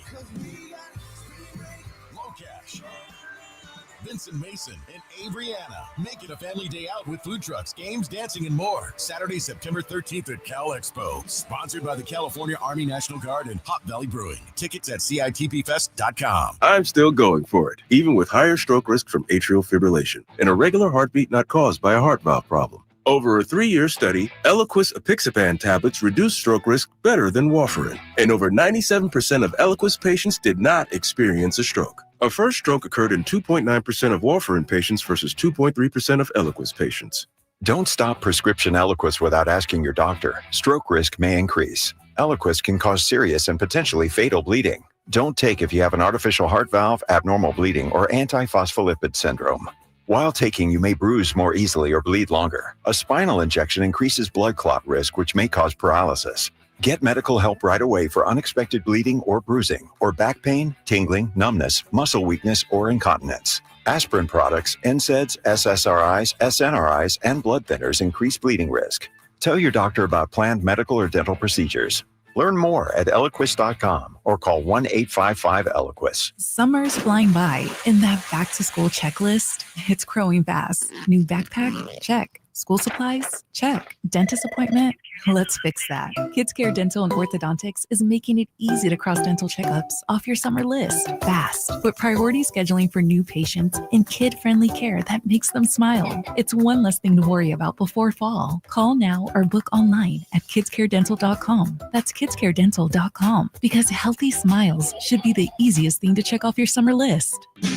Only one radio program captures the excitement of hunting and fishing as it happens. The award-winning California Sportsman with Sep Hendrickson. Only California Sportsman takes you where the action is. Live on the water, live in the blind, and live with the top pros and experts in outdoor sports. California Sportsman with Fishing Hall of Famer Sep Hendrickson is your premier destination for all things outdoors. Sep's Saturday Morning Outdoors. Ultimate Bass and California Sportsman, 5 a.m. to 8 a.m. Saturdays on Sacktown Sports 1140.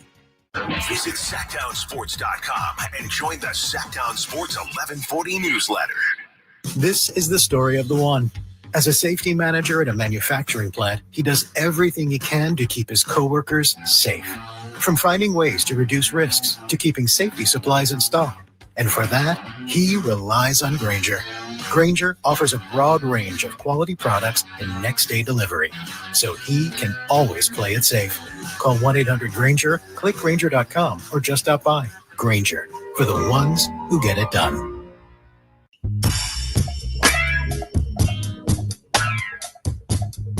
The only place in the morning to get your sports fix. Live and local. The Carmichael Dave Show with Jason Ross. All right, quick segment here. I saw this quote earlier. I'm gonna change a couple of words so it doesn't give it away, but it'll be the same quote. Michael Jordan didn't beat great teams, in my opinion. Now think about this. When Larry Bird, Kevin McHale, Danny Ainge were in their heyday, he couldn't beat them. He couldn't get past the Pistons until Joe Dumars and Isaiah Thomas got old. He couldn't beat the Lakers in their prime. And when he beat Phoenix, they only had the one Hall of Famer in Charles Barkley. Now, don't get me wrong. Michael was great in his era. But the greatest of all time?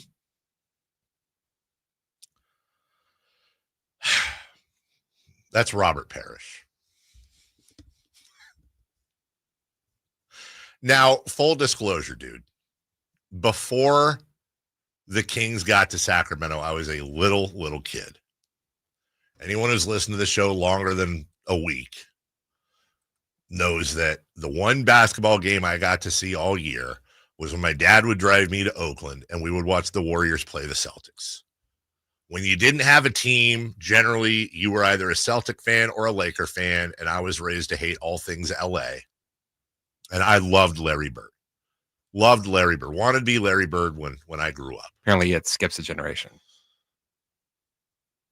Wait, what? Hating LA. Oh, yeah. Yeah, you know, you're right, and I hate that. My daughter obviously did not get that gene, nor did my sister. I loved those Celtics teams, dude. That was the first basketball team that I truly loved. Larry Bird, Kevin McHale, Danny Ainge, Jerry Seasting, Greg Kite, Robert Parrish, DJ, Dennis Johnson, R.I.P., Casey Jones. Like, I loved that team. Bill Walton for a minute. I mean, I go on and on and on.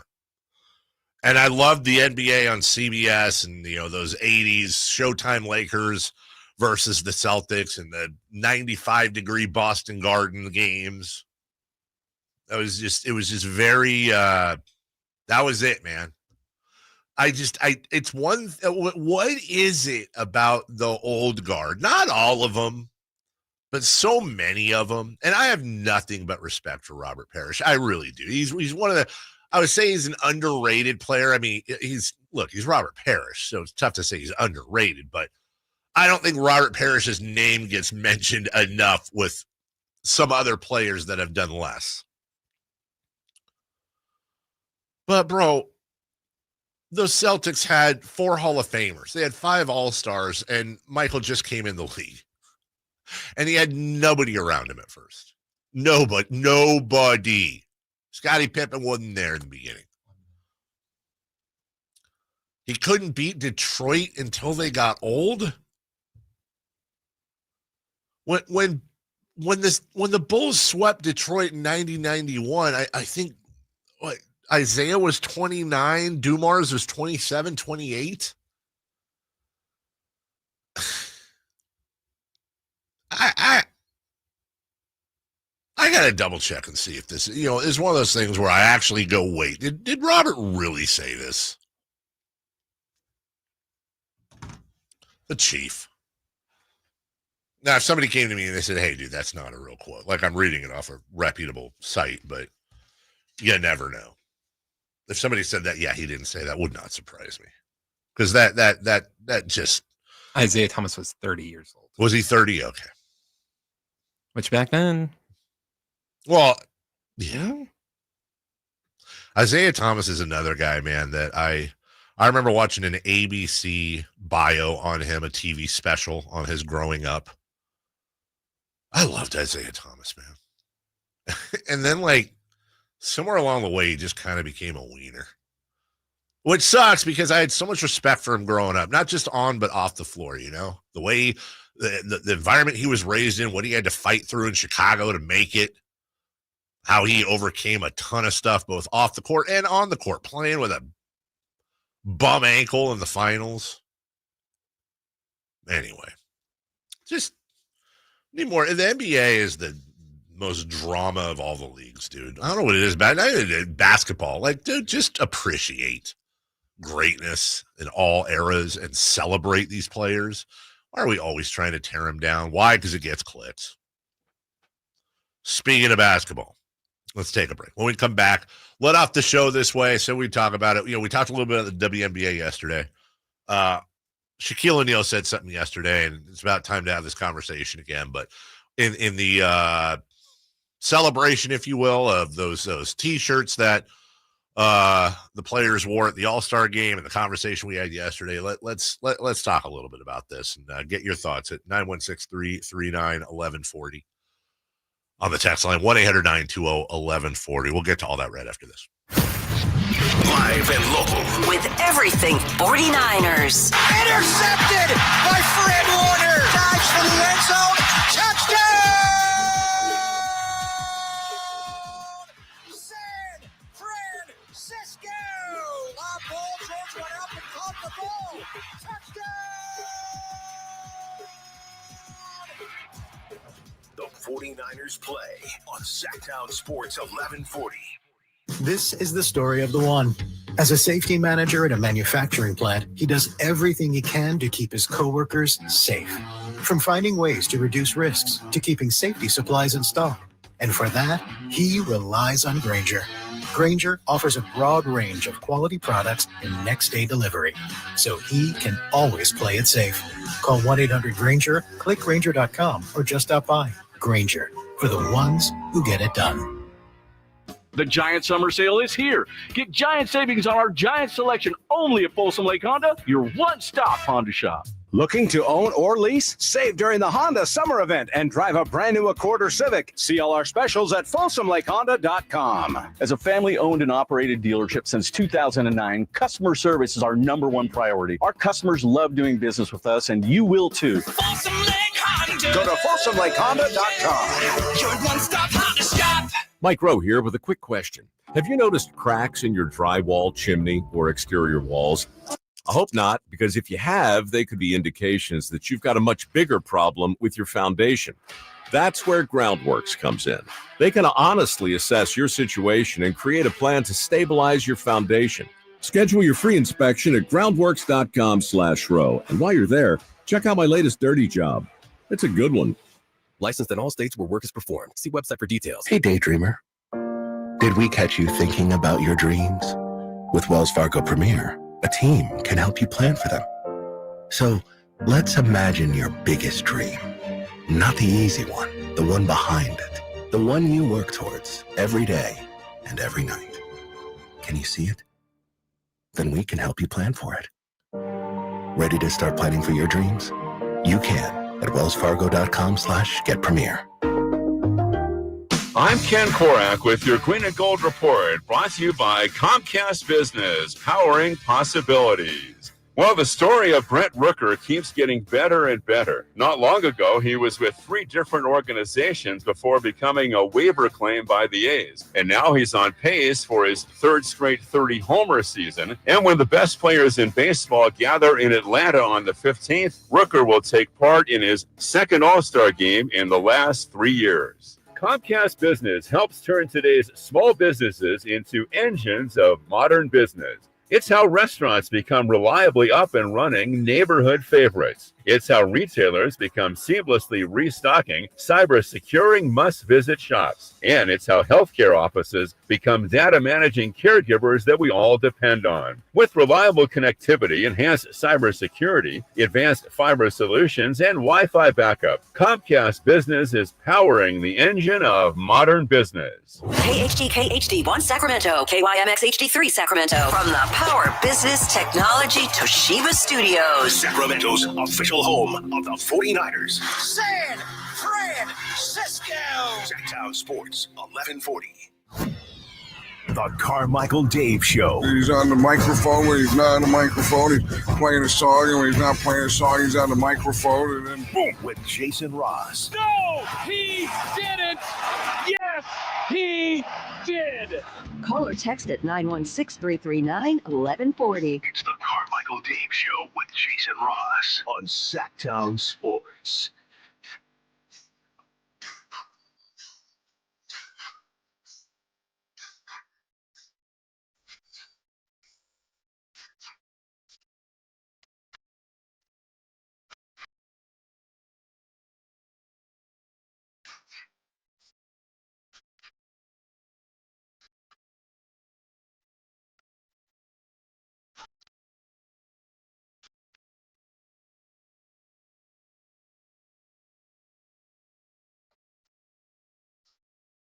Welcome back.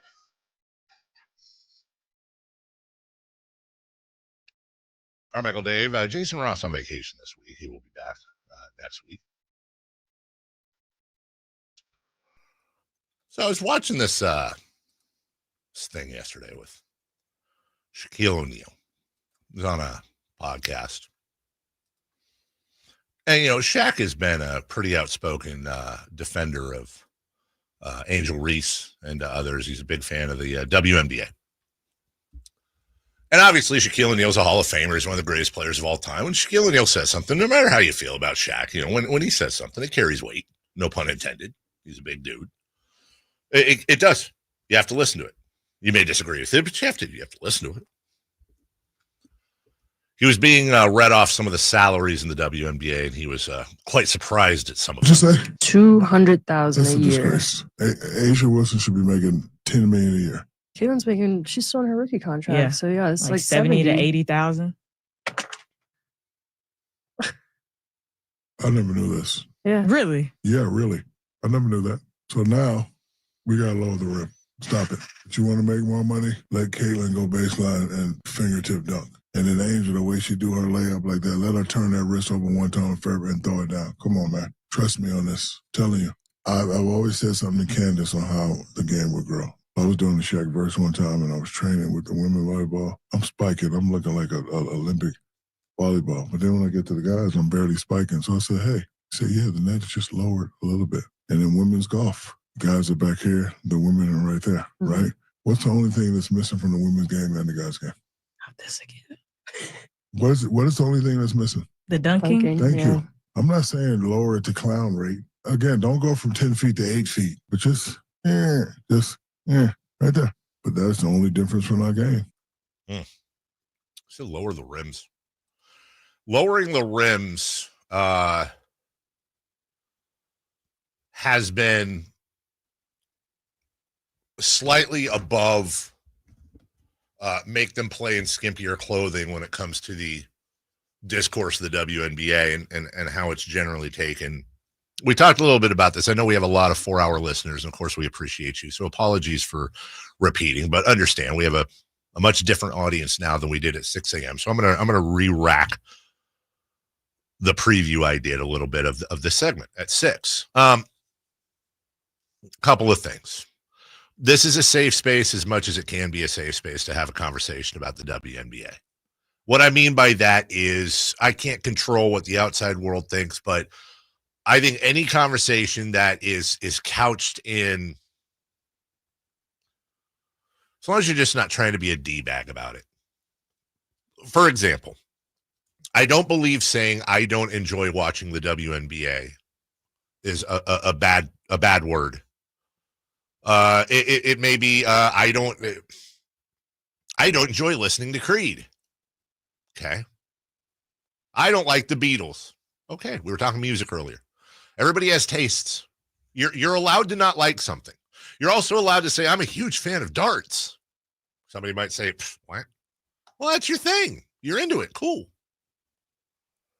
So it's okay. You can say I don't like watching the WNBA, and I at least am not going to judge you as a misogynist, somebody that hates women's sports. That's your thing. When you say things like women aren't athletes, 6th grade boys could beat them, when you're getting a little in the hyperbole or a lot into the hyperbole, they should be wearing bikinis when they play. Like that there's no place for that. So I'm doing a whole thing where I'm trying to set the stage here because you have to do this. Because this conversation gets so politicized, and I'm not talking Democrat, Republican. I'm saying just politicized, and you bring other things in society into it. And as we do every year, I want to have a sports conversation. And I also want to lay out my credentials. I'm a sports fan. I am not a WNBA expert. I've never been a WNBA expert. I've never tried to play myself off as a WNBA expert.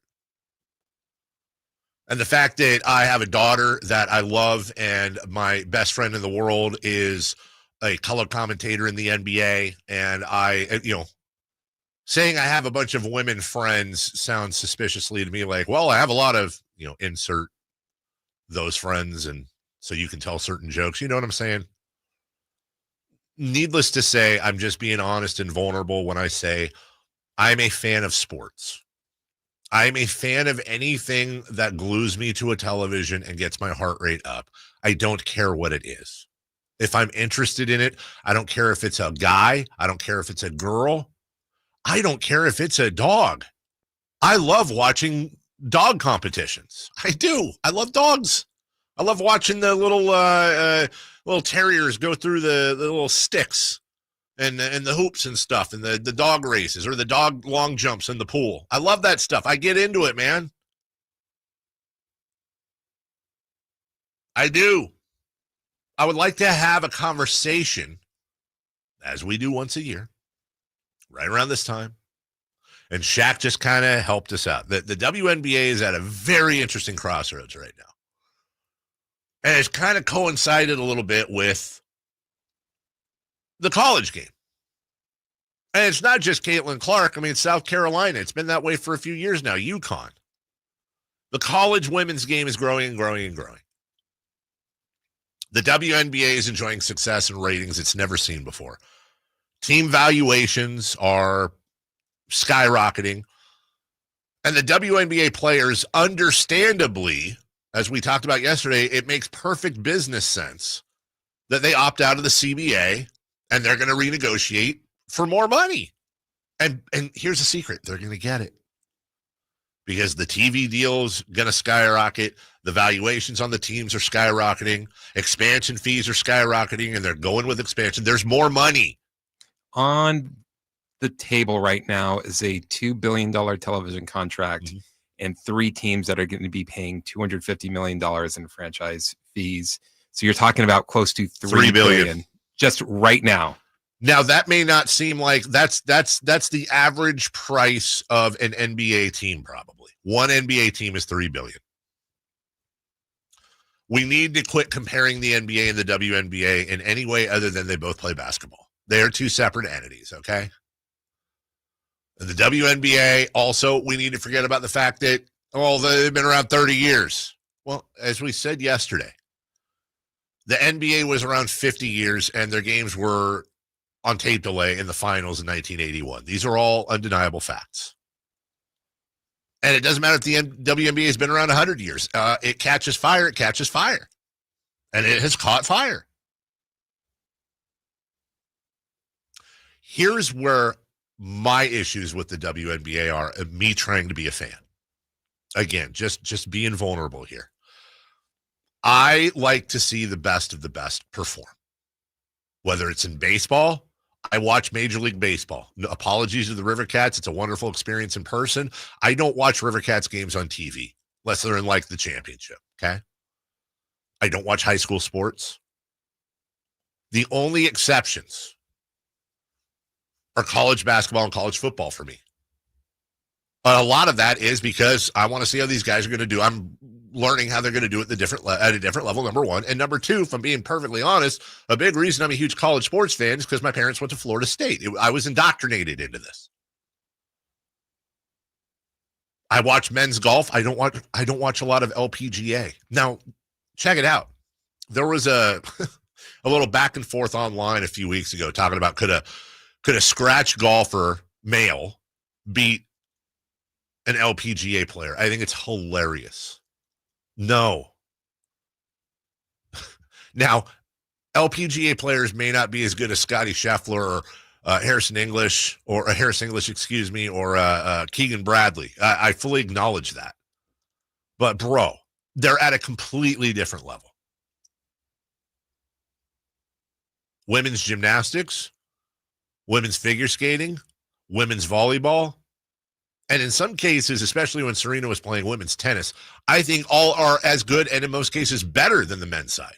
For me, this is my preference. I actually enjoy watching it more. I think it's more fun to watch.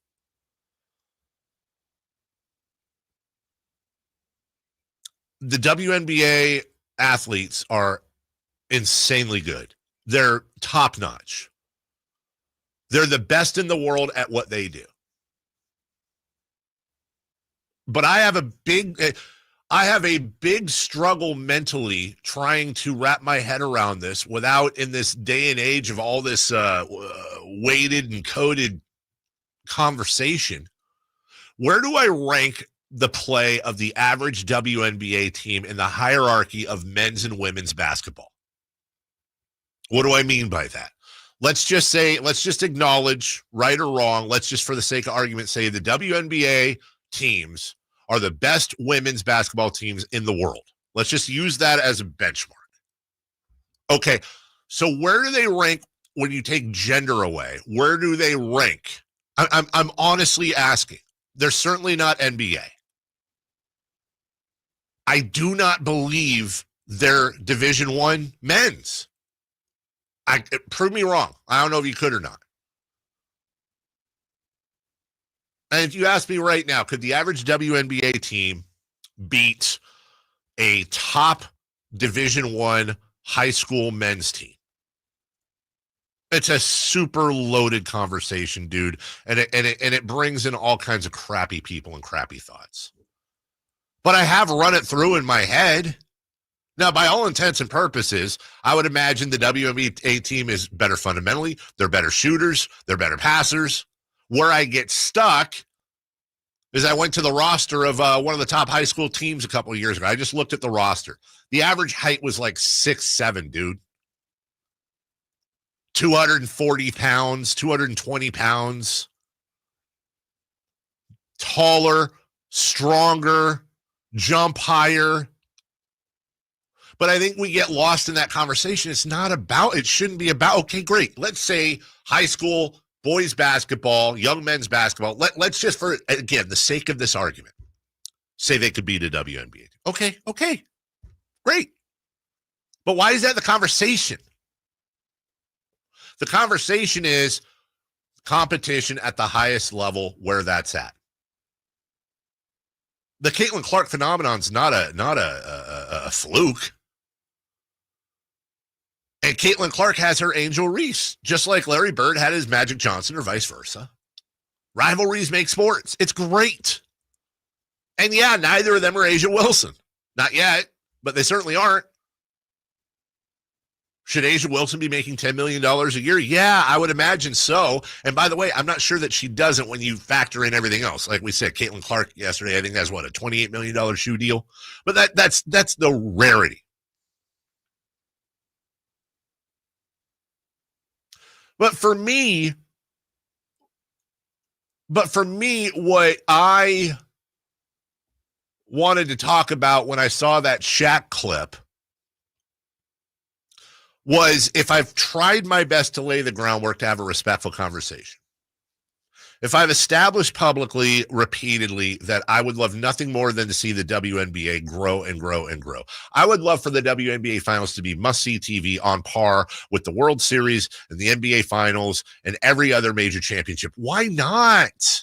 It's more cool stuff to watch, especially at a time of year where we don't have a lot of sports to go on. What are we talking about here? Of course. Shaq says lower the rim by a foot. Shaq says lower the rim by a foot from 10 to 9 feet. And my question always comes back to that because I can understand the benefits of lowering the rim by a foot. A big part of the NBA is dunking and playing above the rim.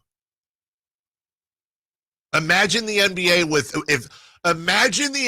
next year if dunks were outlawed. If Adam Silver came in and said, you know what? Too many injuries are happening. These guys are flying up in the air. That one poor rookie kid got posterized trying to block a dunk. We don't want any of that. From now on, a dunk is no basket and it's a turnover. What the hell would first off, in no world does that happen. Secondly, what would the outcry be? It would be big, but at the same point, it wouldn't change the game as much right now. How much of the NBA right now is above the rim? You don't think removing dunks from the NBA would change the game? It would change the game, but I said it wouldn't look that much different. I mean, I feel like we're nuancing here. I'm not trying to be... Dunking really isn't a big part of the NBA anymore. It's not? No. Compared to like the 80s and 90s and 2000s when I was watching. So I wonder if we're talking about two different things here, because I'm talking about like the amount of dunks in a game and the frequency of dunks.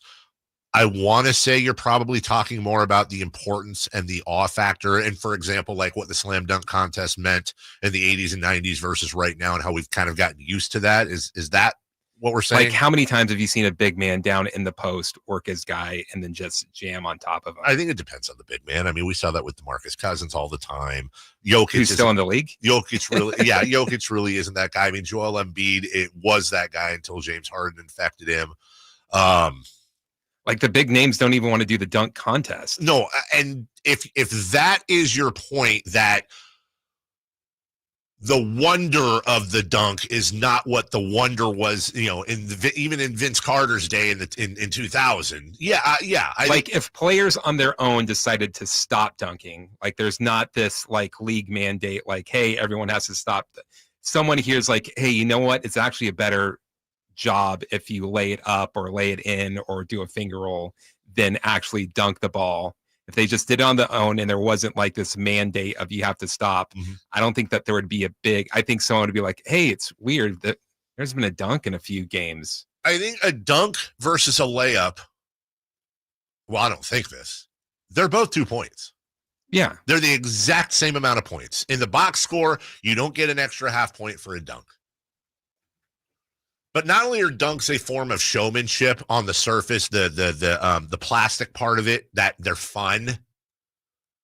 Dunks can actually, and this is where the conversation gets a little bit off the rails because it's very hard to quantify this. But you can't tell me that a breakaway Malik Monk layup when the Kings are down 7 and on a 6-0 run and building is the same as a breakaway Malik Monk alley-oop dunk, and the fans go absolutely insane, and the other team has to call a timeout. Dunks have real effect on momentum. Not all the time, but many times more than a layup. They do. I don't disagree with that. But I'm saying it's not as big as the game anymore. But why would we not want that arrow in their quiver? I'm talking about the WNBA. I'm not trying to say in any form that if there was dunking in the WNBA, they'd be the NBA and that's the only issue and everything would be great. And I'm not saying that. I'm saying even if it makes the game 10% more fun, I'm just throwing a number out there. Why wouldn't we want that? How much of the game are you willing to sacrifice in the meantime to get to that place? What are we sacrificing? No, I'm asking. You've had women playing on 10-foot rims their entire lives. They will adjust incredibly quickly. You think so? I'm not saying it would be a no-brainer, super simple. I'm saying there are examples of allowances for women across the sports world. Let's say in the NBA, they said like, dunking hasn't been that big of a deal. Dunking has kind of gone away from our game. We're going to lower the game. We're going to lower the rim 9 feet. Yeah, but it's not necessary because they can dunk. But they're saying, yeah, they can dunk, but they're not doing it as often. But it's not a height thing in the NBA. You know that. It's not if the rims were lower, it doesn't mean you'd have. Okay, you know what? We're going to add an extra point for a dunk.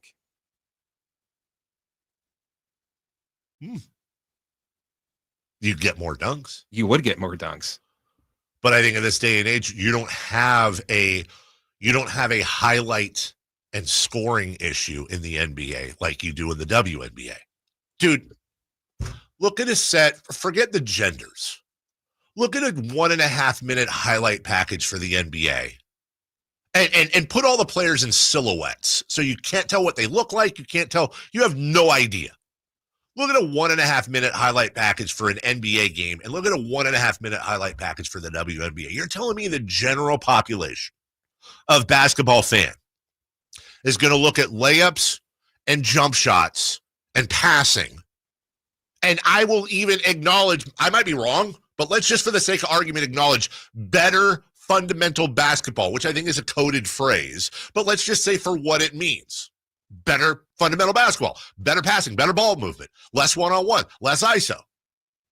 You tell me people are they're going to look at the alley-oops, they're going to look at the dunks, they're going to look at all the stuff that goes on in the NBA, how quick that is, and they're going to look at the WNBA highlight package and go, I want that one.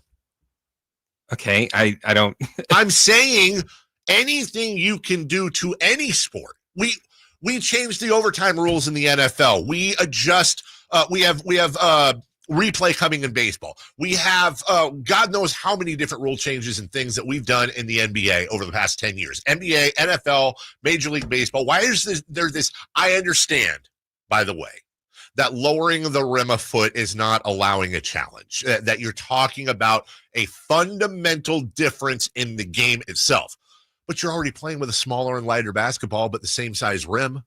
They already have an advantage with the basketball because hands are on average smaller, because I don't think weight of the basketball matters when it comes to strength or weakness, but it's still lighter. There's already been allowances.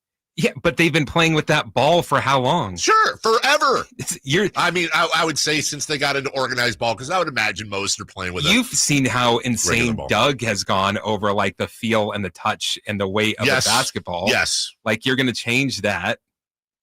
If you change that, you're changing how you play. If long term, and by long term, I mean like within 4 years, the game itself is better. By the way, so you're telling the people you're telling these television companies that are spending billions of dollars for the WNBA, hey, it's going to get worse for a little bit, but we think that this might work. Oh, I don't know that it's going to get worse.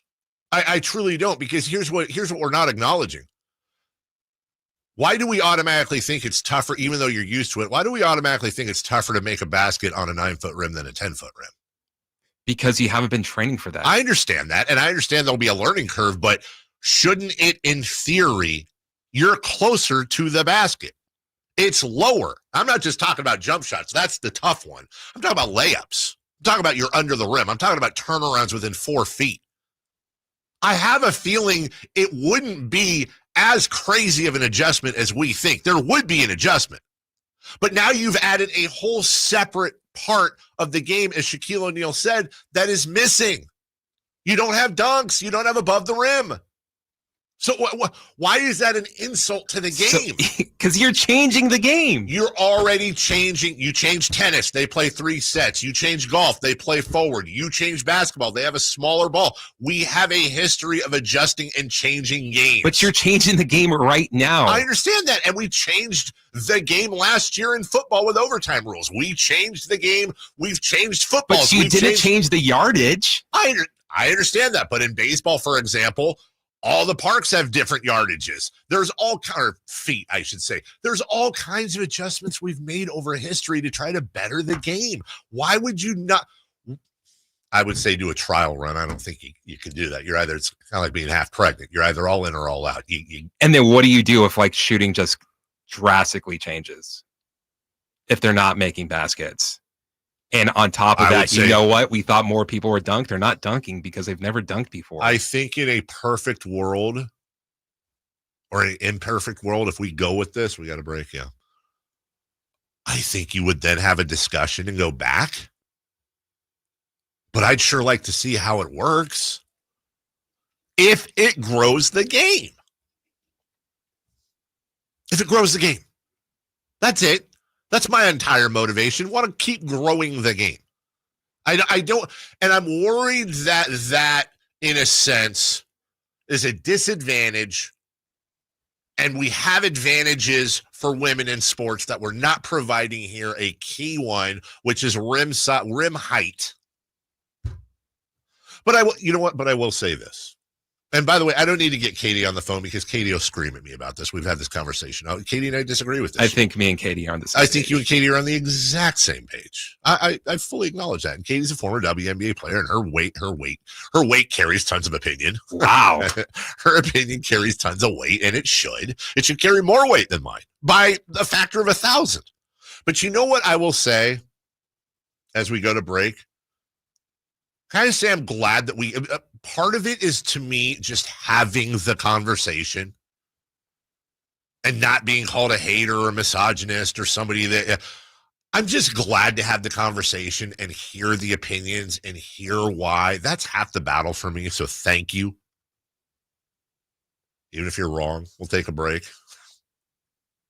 When we come back, we'll get to your a lot of texts, a lot of people weighing in on this and many, many more. We'll get to the ones that aren't embarrassing, and we'll do that next. The only place you'll find Keegan Murray is Sacktown Sports. Out to Keegan Murray, straight away for 3, and Keegan knocks down the triple. Hey, Sacramento, it's Keegan Murray, and you're listening to the home of Sacramento Kings, Sacktown Sports. Your local sports leader. Sacramento weather is brought to you by Outgrove Honda. I'm Tamara Berg in the KCRA 3 Weather Center. It's Tuesday, getting out the door to a cloudy start.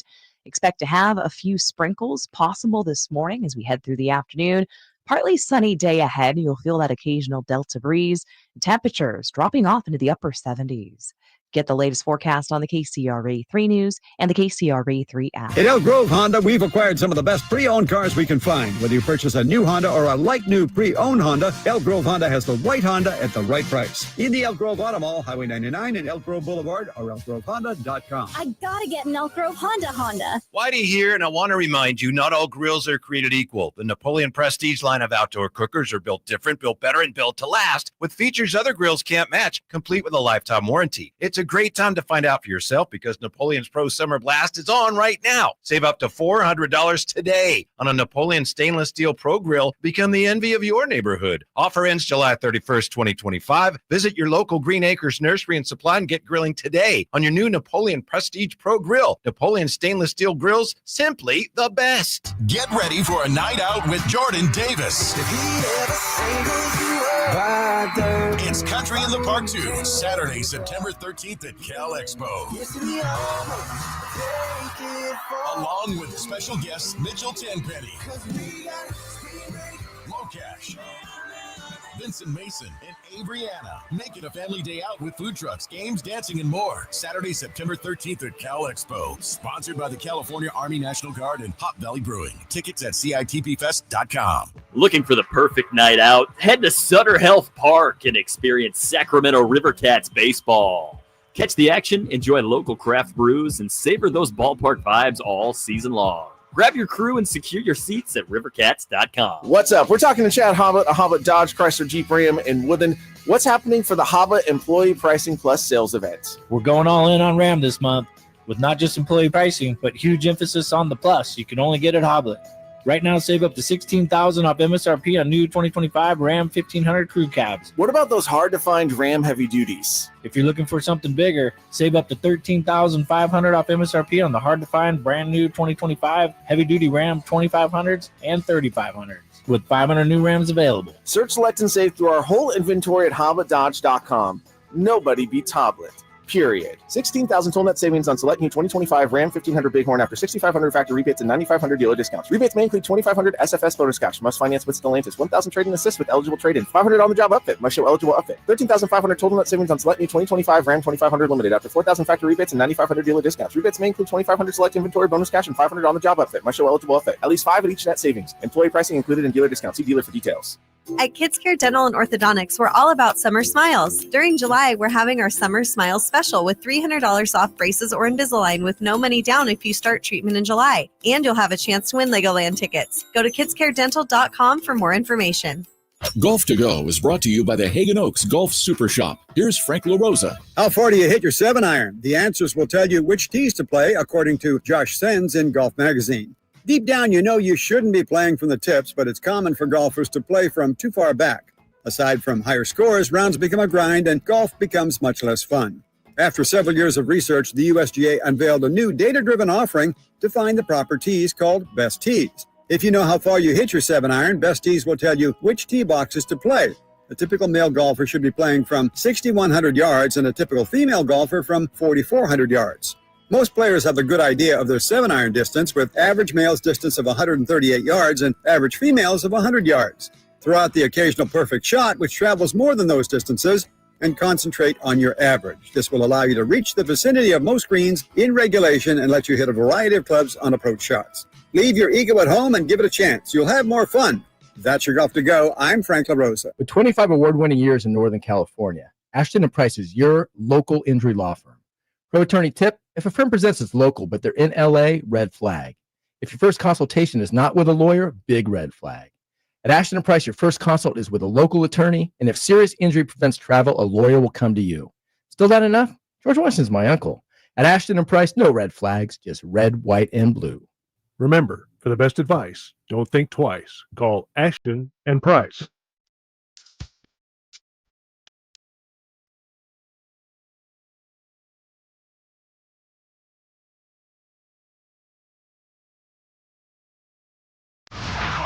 He's got very good sources, and he just kind of tells it as it is and gets to the point. It's just sauce. He has a lot of pretty smart things to say. He's good at what he does. On Sacktown Sports. All right, I appreciate the conversation. I'll try to get all the questions and responses in, except the there's going to be some extremes here. But I'll try to get everyone's opinion in. From the 209, I'm pretty much 100% sure if Angel Reese brings home a power jam on a 9-foot rim, there's some sports fan is going to say, yeah, but is it only 9 feet tall? Everybody understands that there are limitations for women in sports. Like you said, 3 sets in tennis, shorter boxes in golf. Nobody says, yeah, she only shot 8 under because her course is shorter. That's true. Nor do I say, I don't know. It's tough when you say everybody because there's always that person. But I don't remember watching Steffi Graf or Monica Seles or Venus or Serena win Wimbledon. It's 3 sets, though. I'll tell you what I do wonder, though. If there's anything that upsets me about women playing 3 sets in tennis, I don't know. I'm sure it's happened, but I don't know that many women's champions have actually been asked, would you rather play 5? Because I when it comes to like cardio's cardio, man. I don't know that there's this massive, you may say that the average man runs faster than the average woman, but when it comes to that level, are you saying that women wouldn't have the same 5-set cardio that men do? I don't know the science behind that, but that seems a little hanky. So I wonder if you asked Martina or Chris Evert or Steffi or Venus or Serena, hey, look, if they gave you the option to play in 5 sets, would you want that? Would you want that adjusted? Honestly, I don't know. I'd love to hear the answer to that because I imagine there'd be some women out there that play. They go, I'm in better shape than 99% of the tour. And yeah, if I had 5 sets to play with, it might be one thing for the first 3, but when you get into it's like the championship rounds in boxing. You get into the deep waters of the 4th and 5th set, and it's not just your skill, it's also your cardio and your ability to stay mentally strong. I saw this. In 2014, Serena said that they offered to play 5 sets many times. And she didn't want it? Huh? Does it say like that she offered to play? So she was asked, do you think it's funny that the guys play 5 and women play 3? Would you want it to be equal? Serena Williams. No, it's definitely not funny. We've actually offered to play 5 sets many times. They don't want the women to play 5 sets. They prefer we play 3 sets. We've given that offer many, many, many occasions, but it's not what the tournaments in general desire. I gotta know why. See, that's interesting to me. Like I don't ever have a problem. Like like the texter said, I've never been like, oh, she only shot 8 under. They were the forward tees. Yeah, good luck. Please. And again, I've never thought less of a women's tennis champion for the same reason, for the 3 sets. But God, if the women want to play, and again, there's going to be some that don't. But if, let's just say for, what's and giggles, the majority of women's tennis players, professional tennis players, wanted 5 sets. Why would the tournaments not want that? That's longer matches. That's more commercial time. I'm sure there's a reason. I don't know that I would agree with the reason, but I'm sure somewhere in some room there's some tennis executive board that goes, no, here's why, and here's why it wouldn't work. And I just want to know what their reasoning is. Because that's weird to me. From the 530, the eyes on the first 9-foot rim game would be record-setting for women for sure. I don't know, even if that was true. I mean, even though I think 9 feet is interesting, I think the question is, what would the eyes on the 30th 9-foot rim game be? I don't know. Scoring would go up, no question. I don't know. I tend to agree with that, but I don't know. There's an equal amount, funny enough, of go home Chris, you're drunks, and go home Dave, you're drunks. So that means it's a good conversation.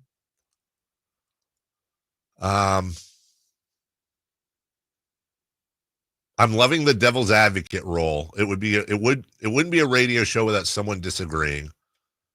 I think lowering the rim a foot would be incredible, and I would watch. I'm fine with that, but can I just tell you, Chris is not playing devil's advocate. Yeah, I believe this. We don't do that, man. Chris.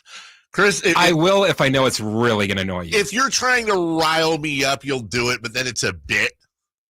But if I ever discover, and I think Jason would say this, if we ever discover the other person was, other than just trying to rile us up, just taking a side because it made for better radio, I'd kill him. I hate that type of radio. I hate that type of TV. Here's another thing that I don't like, and this goes for everything. There's become this like thought in the US of if the most amount of people don't watch it, that means it's not good. The reason why you're not, there's not this idea of like, hey, this is for people this is for someone that maybe doesn't like the NBA and wants to watch women's sports. Hey, maybe this is for someone else and it's not for you. And there's this idea of, well, the thing that gets the most viewers is the best. And I just don't like that type of view. Like, this is just like a dumb thing as me as a wrestling fan. It's a lot of people like, oh yeah, you like AEW? Well, that sucks because WWE gets more viewers. And I'm like, well, I want to watch this. What's wrong with watching this? I think what you're bringing up, though, is this is a deeper philosophical conversation we've got into before. And a lot of times it's in music, what did I see? It was, I don't know, for example, let's just say Justin Bieber is the best-selling individual artist of the new millennium. I'm sure that's not true. There's a lot of stuff when you look at music like the most, it's like, really? Yeah, right. But does that mean Justin Bieber's the best? Or does that mean that, I've said this many times before.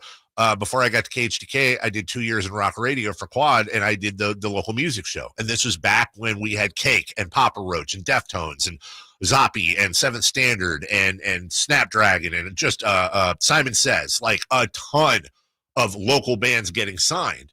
And I saw some of those bands that were better than half the bands out there making hits. They didn't make it. And it wasn't because their music wasn't good. It was because of the politics behind it or lawyers or whatever reason. Just because, for example, a band is listened to less than the one that sells millions of records doesn't mean it's subjective. Same thing with what you're saying now. Once upon a time, Chris, you may remember, whether you feel good or not about this sport, we used to cover a sport called the UFC on this very station at night. When we had Dana White. We had Dana White knocking on our back door at 10 o'clock at night, bringing Randy Couture, Chuck Liddell in studio because they couldn't get airtime. But I'll tell you what, even back then when they were doing shows on Mississippi river boats and dodging the law, I would put some of those sporting events up against anything. They were incredible, but they didn't have the eyes yet. So I do agree with you. We'll take a break and we'll continue a little bit of this. Also, I've been meaning to bring that up since vacation. Remind me when we come back. Say, hey, you had something about Dana White in the UFC. Okay. We're going to get to all that coming up next. On the move? Got somewhere to be? Take Sacramento Kings basketball with you. The Sacktown Sports app will let you stay connected to your passion. Never miss a moment of Sacramento Kings basketball with the Sacktown Sports app. Carmichael Dave here for my friends at American Energy Heating and Air. Yes, I always tell you they are a family-owned operation, been in business since 81, A-plus Better Business Bureau, but it is hot. We are in those Sacramento hot months. I want to focus on them being your second opinion partner. What does that mean? Maybe you've got somebody you're working with or you've worked with in the past in the HVAC world. Guess what? They want to give you a second opinion. How much does it cost? Nothing. You call them up and say, hey, can I get a second opinion on this deal? They come out and they either say, wow, that's a great deal. You should feel better about that. Or they say, we can beat that price. And usually they're going to beat it by a lot. Guess what? You just saved money and it didn't cost you anything to find out. It's a no-lose situation. Go with a trusted company. American Energy, 916-520-9990. That's 916-520-9990 or AmericanEnergyAir.com. Jingle Singers, take it away. Call 916-520-9990 now. A couple years ago, I was in the bathroom at the airport when I dropped my smartphone in the toilet. Not smart. I was multitasking when I should have been focused on the job at hand. Embarrassing, but I'm not alone. According to Google, 7 million other multitaskers accidentally dropped their phones into the bowl last year. A gentle reminder that right now you can get yourself a brand new Samsung Galaxy A36 absolutely free with a $35 plan from Pure Talk. The A36 comes with scratch-resistant Gorilla Glass and a battery that'll last all day, along with unlimited talk, text, and data on America's most dependable 5G network. In other words, it's tough and smart. Something to think about next time you're multitasking in the necessary. Just dial pound 250, say keyword Mike Rowe to get your free phone today. You can make the switch in just 10 minutes. That's pound 250. Say Mike Rowe to switch to a no-nonsense smartphone and a company that actually stands for something. Pure Talk. Gain Super Flings are here to take your laundry to the next level. Talking about Gain Super Flings. Super-sized laundry packs. These things are huge. Super fresh, super clean. Gain Super Flings. Gain Super Flings laundry packs have 4 times the Oxy cleaning power and 3 times the Febreze freshness versus Gain Original Liquid. Super fresh, super clean. Gain Super Flings. Gain Super Flings for next level laundry. There's a lot of uncertainty in the world, but one thing's for sure. You need a PC you can rely on. Whether it's for school, gaming, or whatever your next chapter holds, Lenovo.com has the tech to help you succeed. Shop PCs right now at Lenovo.com during their back-to-school sale, where students can save more when they sign up for a Lenovo education account. Free shipping, easy returns, flexible financing. That's Lenovo.com. Lenovo. Grab the keys to a new Toyota because your next adventure is waiting at your Toyota dealer. Get ready to tear it up and explore this summer like you mean it. Right now, get a low-cost lease on 2025 Tacoma or get $3,000 cash back on 2025 Tundra. Plus, check out the all-new 4Runner. Now's the time for those who know adventure goes off-road. Don't miss these deals. Head to your Toyota dealer today. Toyota, let's go places. Offers available through TFS to buyers with premium ready credit. Cashback available through TMNA and cannot be combined with other offers. Offers end 8/4/25. This is the story of the one. As a safety manager at a manufacturing plant, he does everything he can to keep his coworkers safe. From finding ways to reduce risks to keeping safety supplies in stock. And for that, he relies on Grainger. Grainger offers a broad range of quality products and next-day delivery, so he can always play it safe. Call 1-800-GRAINGER, click Grainger.com, or just stop by. Grainger, for the ones who get it done. There was always a crowd gathered around our dining table when I was growing up. Hi, I'm Frank LaRosa with a word about Naturewood Home Furnishings. Everyone was welcome at my mother's table, so holidays, birthdays, and celebrations always included family and friends. I used to think I was the most popular kid in the neighborhood until I realized that my friends were really there for my mother's incredible cooking. Years later, when I bought my own dining table from Naturewood, I made sure it was large enough to make friends feel welcome. And right now, during Naturewood Home Furnishings Dine in Style sale, you have an opportunity to find the perfect dining room furniture to help you create your own treasured memories. Choose from casual to formal or anything in between. Visit Naturewood Home Furnishings during the Dine in Style sale off Highway 50 at Hazel. Look for the water wheel. What's hot and what's not. Brought to you by American Energy Heat and Air, making the uncomfortable comfortable. Head to AmericanEnergyAir.com to find out more. What's hot? Yeah, hot. Real hot. And what's not? It's not good. Brought to you by American Energy Heating and Air, Sacramento's complete heating and cooling company, and second opinion partner.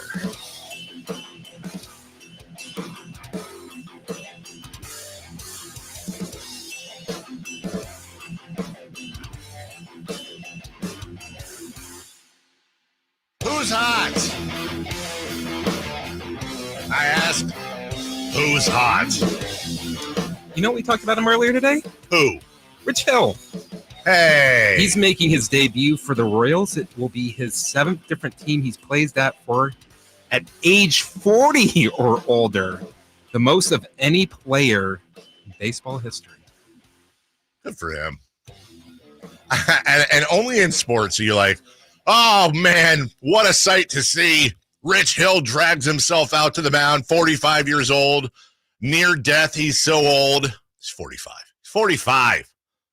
He's probably somewhere, hopefully, around 50 to 60% done with life. A lot of life left for Rich Hill, knock on wood. It's going to be fun to see, though. All right, good for you, Rich Hill. Who's not? Jacob Wilson. Yeah. Spoiler alert. Since the second start of the season, he's batted 2 of 18. That's 111. And little preview of going streaking. 0 for 9 when Dave picks him. Yep. Guess what?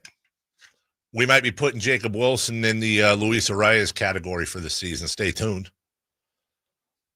Good to see Carl on the YouTube chat. He said, my brother was the drummer for Snapdragon.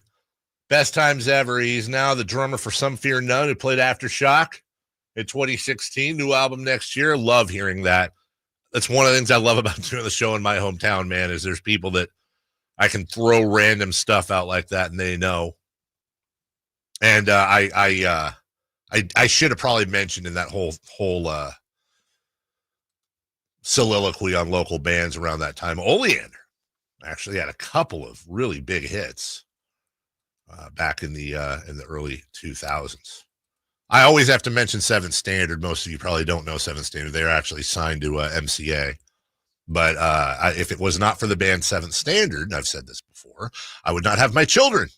As the bassist, Mike Hernandez, was a really good friend of mine. And it's funny how fate works. You imagine all the different decisions that have come in your life that have changed the course of whatever. I decided to go with my buddy Brett to go see this local band that he liked, and ended up going to an after party, befriending all of them, really. But Mike and I used to hang out a lot. And then years later, after the band was done, Mike was working at a now defunct mortgage company called AmeriQuest. And one of the processors that worked at AmeriQuest, microprocesses, was a girl who was recently single, and he thought he was a matchmaker, and she was tall and blonde, and thought so he'd set up little 3-way phone calls from work, email chains with funny little notes on them, and then eventually she and I started kind of talking on our own. And next thing you know, we were married with 2 kids. So. 3-way calls is such he would a whole thing to think about. He would do a thing where he'd be on the phone with her about something work-wise, and then they'd start talking to me. Oh, hey, hold on real quick. And then he'd put her on hold, and he'd call me, and neither of us would know. And then he'd be like, okay, sorry, I'm back. And she'd start talking again, and then I'd hear that and I'm like, oh, dude, really? And he goes, say hi, Dave. And I'd say hi, and then he'd do everything he could. Hey, what's your favorite movie? He was just basically doing like a Johnny Carson, just interviewing the both of us. Hey, you recently came back from vacation. It worked, man. And then next thing you know, she and I are having these hour or two. We talked on the phone and emailed for almost a full month before we ever saw each other, did anything in person. Those back in the days, man, we were best friends for a good 2 months. And then we got married. And it's been downhill ever since. And let me just say, I think I mentioned it yesterday, but let me just say, hey, congratulations to me and her too, I guess, on our 18th wedding anniversary that we experienced last week. 18 years, our marriage as an adult.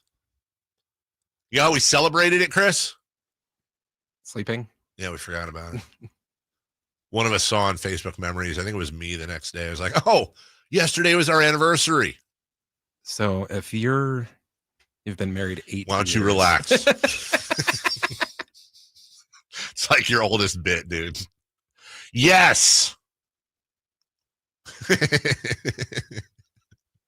Yes, I got married in July. My daughter was born in October. Yes. Oh, okay. Yes. The shame. Hey, on the other side, you got to go, hey, look, you went and married the girl. You made an honest woman out of her, or whatever that means. Well, in my family, it was I think my mom was the first one to break the tradition of not having a kid as the ring bearer or the flower girl. Oh, really? I mean, yeah, that's literally how I closed the deal on getting married. She'll back this up. I asked her we were in Tahoe with a couple of friends. I said, hey, you know what? We're up here. Why would you're pregnant. Let's get married. And I'll never forget. She goes, honestly, she thought I was like, just think about it. Whatever. We're just hanging out. Just let me know. So like an hour later, she comes and she's like, look, I've been thinking about it. I don't know. I get it, but like also marriage is a huge commitment. That is a big commitment. Like, I just don't know. And I was like, hey, you know what else is a big commitment? Having a baby. I was like, dude, we can always get divorced. I literally said that. We can always get divorced. We're not going to divorce the baby, though. We've already crossed that Rubicon. So we might as well. Let's just roll the dice. Hey, worst case scenario, we get divorced in a year or two. Best case, hey, we were married. We can tell our daughter we were married when you were born. Everyone will like you. So we got married by a lady out of the penny saver with a Harry Potter wand to marry us with. It's a true story. And we had 2 witnesses. I know you like Harry Potter. We got our wedding gear at Ross. We got our flowers and cake at Safeway. I think got my wedding ring, which is being stretched currently for $10 from a whatever store. One of them little. Yeah, wink. Oh, stretched? No, seriously, dude. My finger was starting to look like a Vienna sausage. Starting to. I know, right? And here we go, 18 years later. By the way, she's had a couple upgrades on that ring. I still have mine. I refuse to let her upgrade. Why would I want to upgrade the ring, dude? It's got it's got a whistle and everything. Thank you. Give me you know what it does? I can spin it on the outside. It's got when I'm nervous, it's got a little spinner on it. One of the first fidget spinners. Whee! Yeah. Exactly. From the 209, you forgot your anniversary. Way to keep the excitement alive, Dave, dude. I've been married 18 years. The excitement's been gone for God knows how long. We'll take a break. When we come back, I'm just excited to wake up in the morning. Okay. I'm excited to pay the bill of whatever it is. That's the excitement. And every once in a while, do I hear the shower running? Do I run upstairs just to make an excuse to be in there? I do. I'll take a peek. That's excitement. That's marriage. Taking a peek after 18 years. When we come back, we'll go streaking. And then you forgot to ask me about the Dana White thing. So you'll ask me about the Dana White thing. We'll do all that right after I talk about my good friends at Hoblet Dodge Chrysler Jeep Ram and Woodland. Today has been Hoblet Day, and I'm happy to do it coming back from vacation. Look, it's summertime. Summertime, and the living's easy.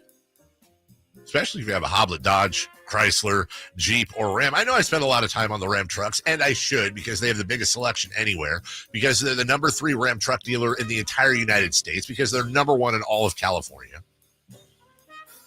And hey, let me tell you something. They're just 5 minutes from the airport. You hear Woodland, you go, oh my God, I better pack a lunch.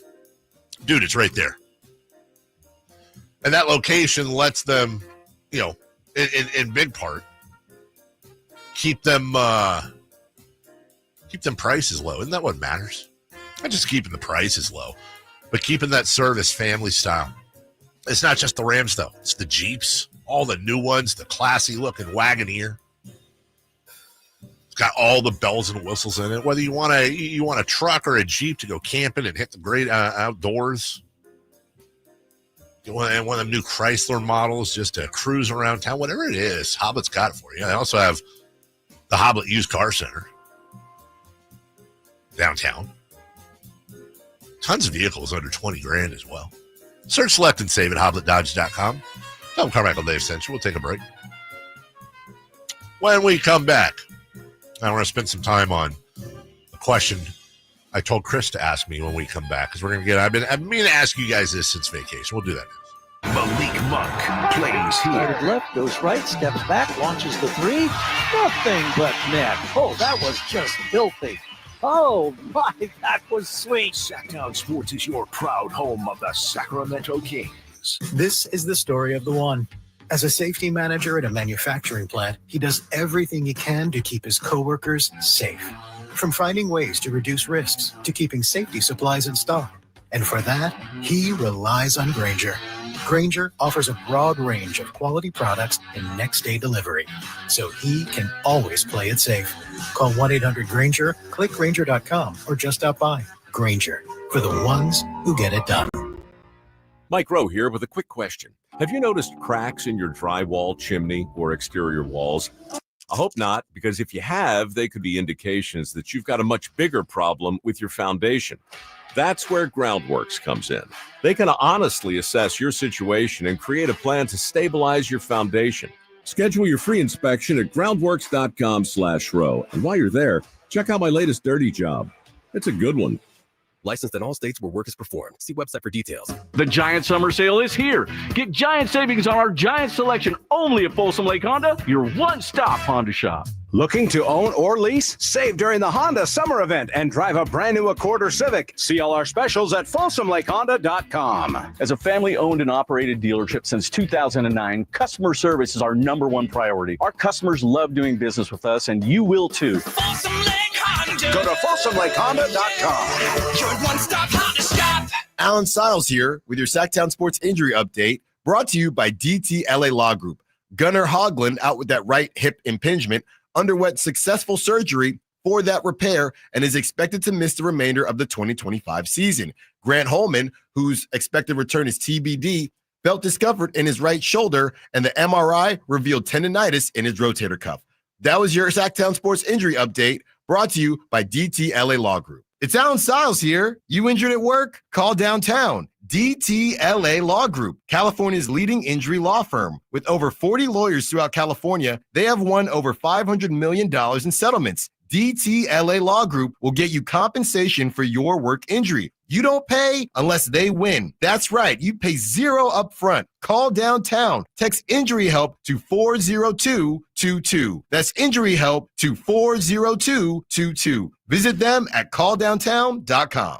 Your local sports leader in the 916. KHD1 Sacramento, KYMX HD3 Sacramento. From the Power Business Technology Toshiba Studios, Sacktown Sports 1140. The Carmichael Dave Show. He's on the microphone when he's not on the microphone. He's playing a song, and when he's not playing a song, he's on the microphone, and then boom. With Jason Ross. No, he didn't. Yes, he did.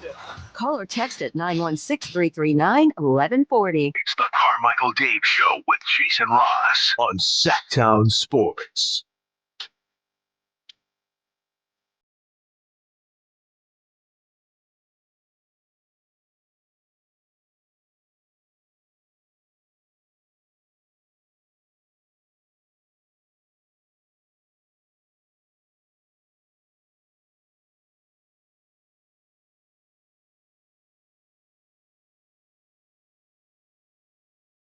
Welcome back. Carmichael Dave, Christopher Laud, Jason Ross, another vacation. Actually, Jason's doing some pretty. He does not like that drop. I know, and I don't know why. It's such a great drop. I've always said, and I think you agree with me on this, it's the audio version of what goes with that one Christmas card he sent. When his son's stepping on his junk. 100%. Yeah, it's the audio version. All right. You said something earlier. By the way, Eric Clapton. Nope. Eric Church tickets. That would be news. I caught it real quick. Eric Church tickets given away. We'll give those away later in the program. Don't forget, Alan Stiles will join us as well. Jason will be back next week. And so before I remind you about Dana White, wouldn't you like to go streaking? I would love to. Thank you, Christopher. Let's go streaking, please. It's time to go streaking. We're going streaking! Who is the Nostradamus of MLB? Who can keep the streak going? It's time to go streaking. What the hell are you doing? We're streaking. And by the way, before we get into streaking, because there's no other place to put this in the show, so I'm going to put it in the most awkward place possible because there's no transition, and I don't want to go a full show without not saying something, but regardless of what history has done to it for good reasons and how people think about it now, anybody in my age group, give or take 5-10 years, there is nobody or virtually nobody that would tell you that, or that wouldn't tell you that the Cosby Show was a transformative program in the 80s for many. It was the sitcom and basically helped resuscitate a failing NBC and creating, to this day, the greatest primetime block in television history. Cosby Show, Family Ties, Cheers, Night Court, LA Law, then ER. You had Seinfeld come out of that, blah, blah, blah. Anyways, news yesterday that Malcolm-Jamal Warner, who played Theo on The Cosby Show, passed away, drowning accident. And seeing the tributes The fact that he was, they even mentioned that he had kids, but the TMZ report that he had kids, but they couldn't mention their ages or names because he never disclosed them publicly. He was intensely private with his family. By all accounts, a great dude. Really great dude. And gone way too soon. Theo from the Huxtables, man. The one son surrounded by sisters on that program. All the daughters and Theo Huxtable. So, yeah. Anyways, just wanted to mention that. And rest in peace, not just to Malcolm-Jamal Warner, but also thoughts to his family and loved ones who are 100% not listening to the show. But I know a lot of people watch Cosby Show. So, anyways, no segue. What a lead-in. Thank you. Let's go streaking, please. Oh, Dave, you and I are at 0. Mm-hmm. Jason is at 1, so we are doing fantastic. Yeah, great for him. We're super experts at baseball. Dave, you went with Jacob Wilson on Monday. Uh-huh. You didn't get a hit. Nope. So you said, you know what? I'm going back to it. You know All-Star, he's going to get another one. Going back to it. 0 for 5. Uh-huh. 0 for 5. 0 for 5. And he was the final out. What a wiener. I, on the other hand, I needed to get a streak going, and I went with good old reliable Jackson Holiday. What? Oh, sorry. I just instinctively. Go ahead. Oh. Yeah, sorry. How do you do? Oh, there. All right. Got it. I think I was on key too there, by the way. He went 2 for 4 yesterday. Wow. Yeah. You know what? I think quick math, he's batting 500. And so we go to Jason. Uh-huh. He was on a 1-game hitting streak. Ooh. He picked Ellie De La Cruz. Ellie De La Cruz. They lost 10-8, but 8, a lot of runs. Ellie De La Cruz scored 3 of them. So he got on base a lot. Uh-huh. 0 for 2. With 3 walks. Ah, sucker. The streak is over. So I haven't gotten a pick from Jason as of yet. He's probably driving his RV somewhere. Well, he'll get it in. By the way, can I just mention one of the cool stories of the baseball season? But who's your pick? My pick, well, I'll get there. My pick for the Yankees and will be Aaron Judge. But I will say who is the guy we had we talked about yesterday? What was his name? Like Cameron Junk? It was something like that. It was Junk, right? Yes. Last name was Junk. Jansen Junk. Jansen Junk. The guy pitching for the Yankees today is 24 years old, 6'6", 225. His name is Cam Schlittler. That's the opposite of Nick Kurtz, where they say, do not pause at any moment. SCHLITTLER.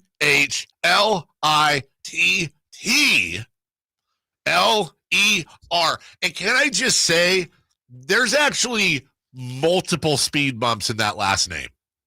It's not just the one you're all thinking. Schlittler. Schlittler. With an L. Take the L out of that name and you're all kinds of trouble. Cam Schlittler is awesome. Sounds like a big joke from the 40s. I just got to know what his name. It's got to be a nickname. What I think of this man over in Germany. More like. So yeah, give me that. Also, what I was going to say, yes, give me Aaron Judge, please. Very underrated story that I'm starting to follow a little bit more because I've always loved him. Jacob deGrom is 9-2 with a 2.32 ERA for the Texas Rangers at 37 years old. He's one of the all-time what-if players. Obviously, he's had a ton of success. He's won awards. He's done amazing things. But he played most of his career for a horrific Mets team.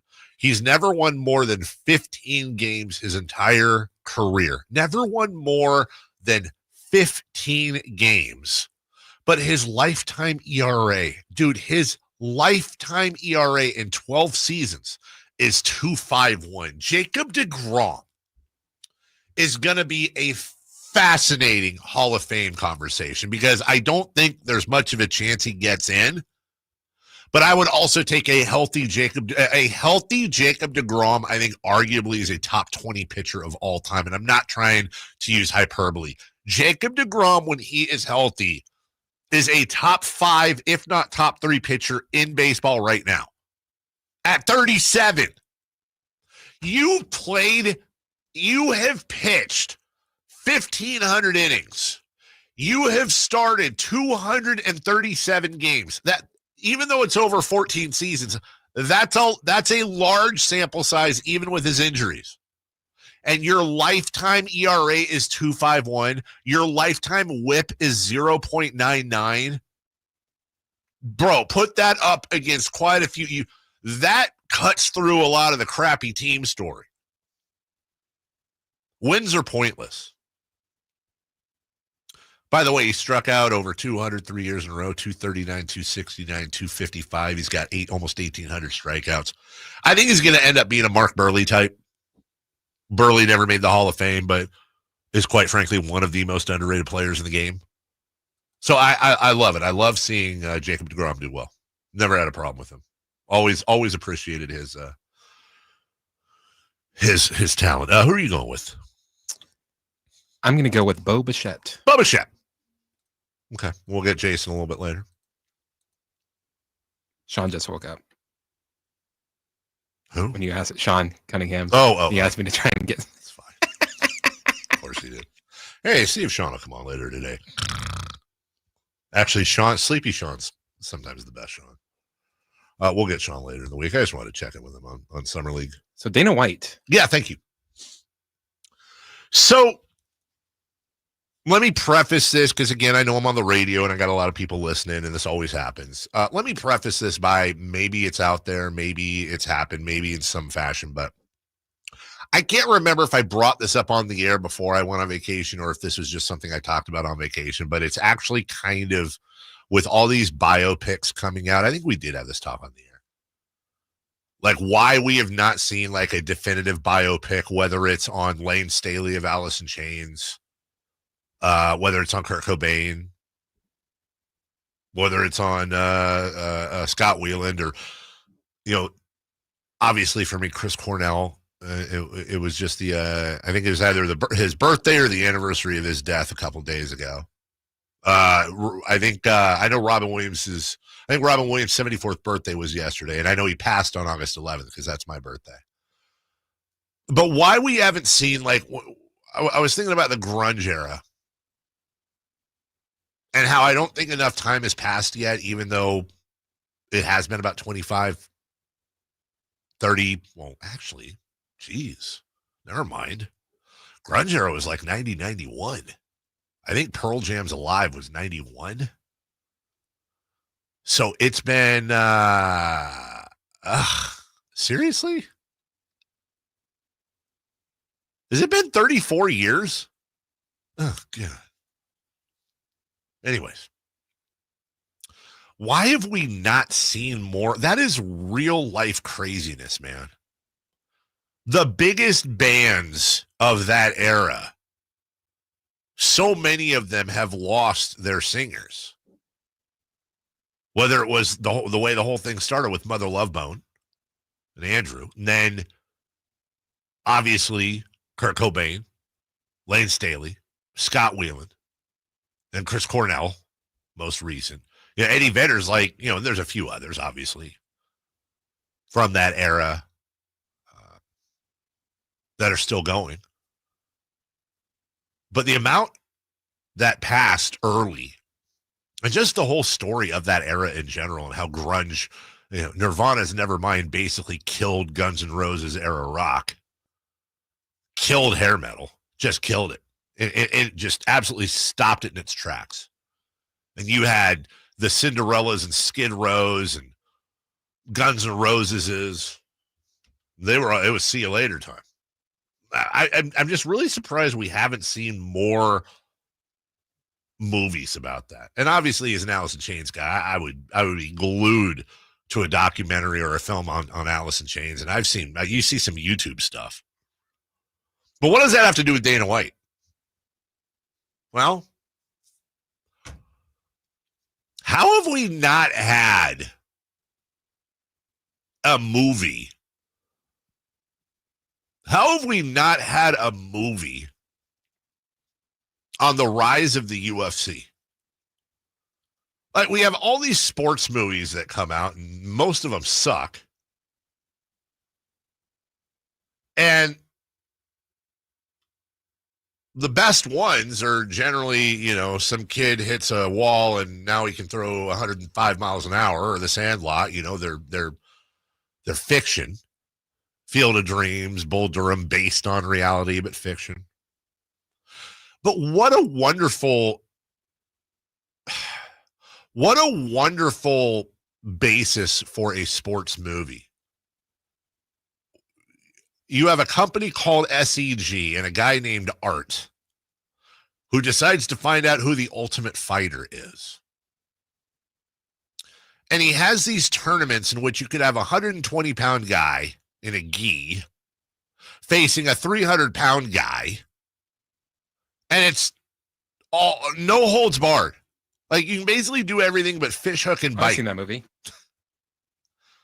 Hulk Hogan. You can kick people in the mouth and watch their teeth fly out, which happened. You can kick people in the junk repeatedly.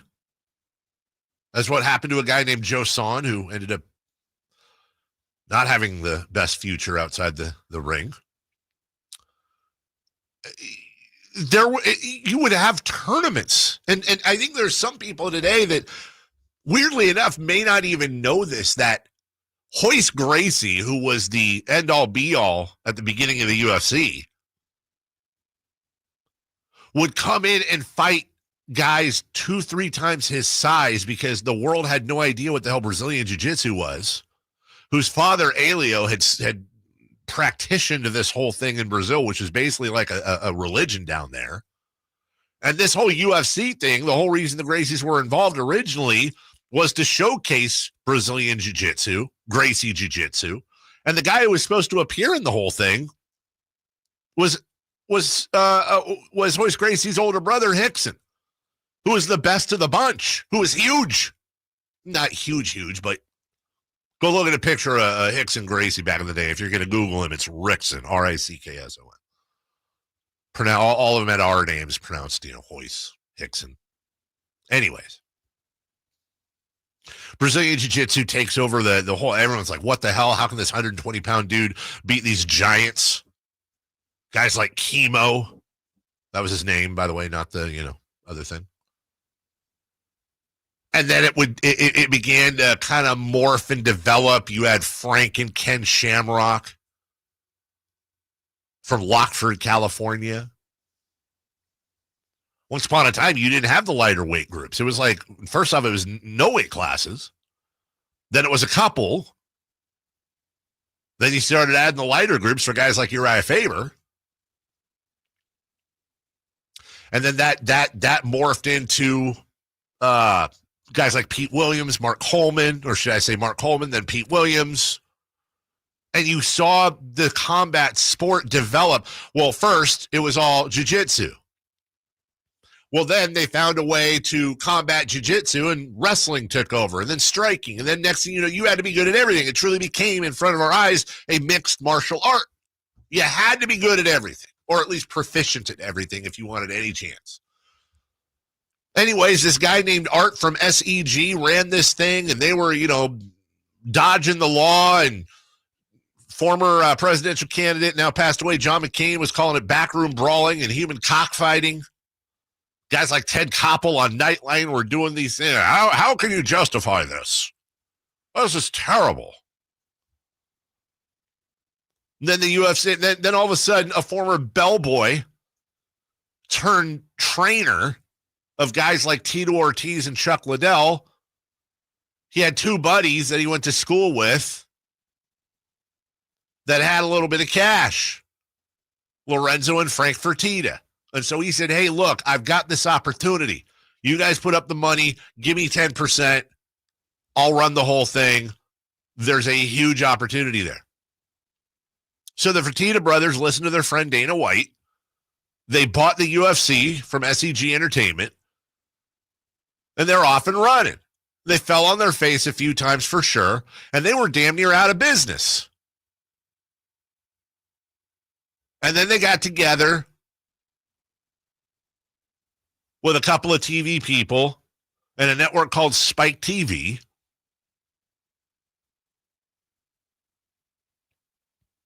And they created a reality show called The Ultimate Fighter. In the age of Survivor and reality shows that were just all the rage, well, you had camps of fighters coached by popular fighters, champions, and they would face each other in these tournaments over the course of the show. They would live together in a house, and of course, fighting and mayhem would ensue. And the first few seasons of The Ultimate Fighter produced some of the biggest names in the history of the sport. But perhaps the most important thing in the entire history of the UFC, they were near bankruptcy. They had put a ton of money. They found a guy named Craig Borsari, somebody none of you know, who produced that whole thing with Spike TV, headed the whole thing up, and Dana was hosting it. Dana, who once famously said, this is true, you can look it up, when comparing The Ultimate Fighter to other reality shows, he said, unlike these other shows, here you don't vote them off, you beat them off. That's a quote. You beat them off the show in the fight, obviously. Well, Spike has not renewed The Ultimate Fighter. They're at the season finale. Winner gets a UFC contract.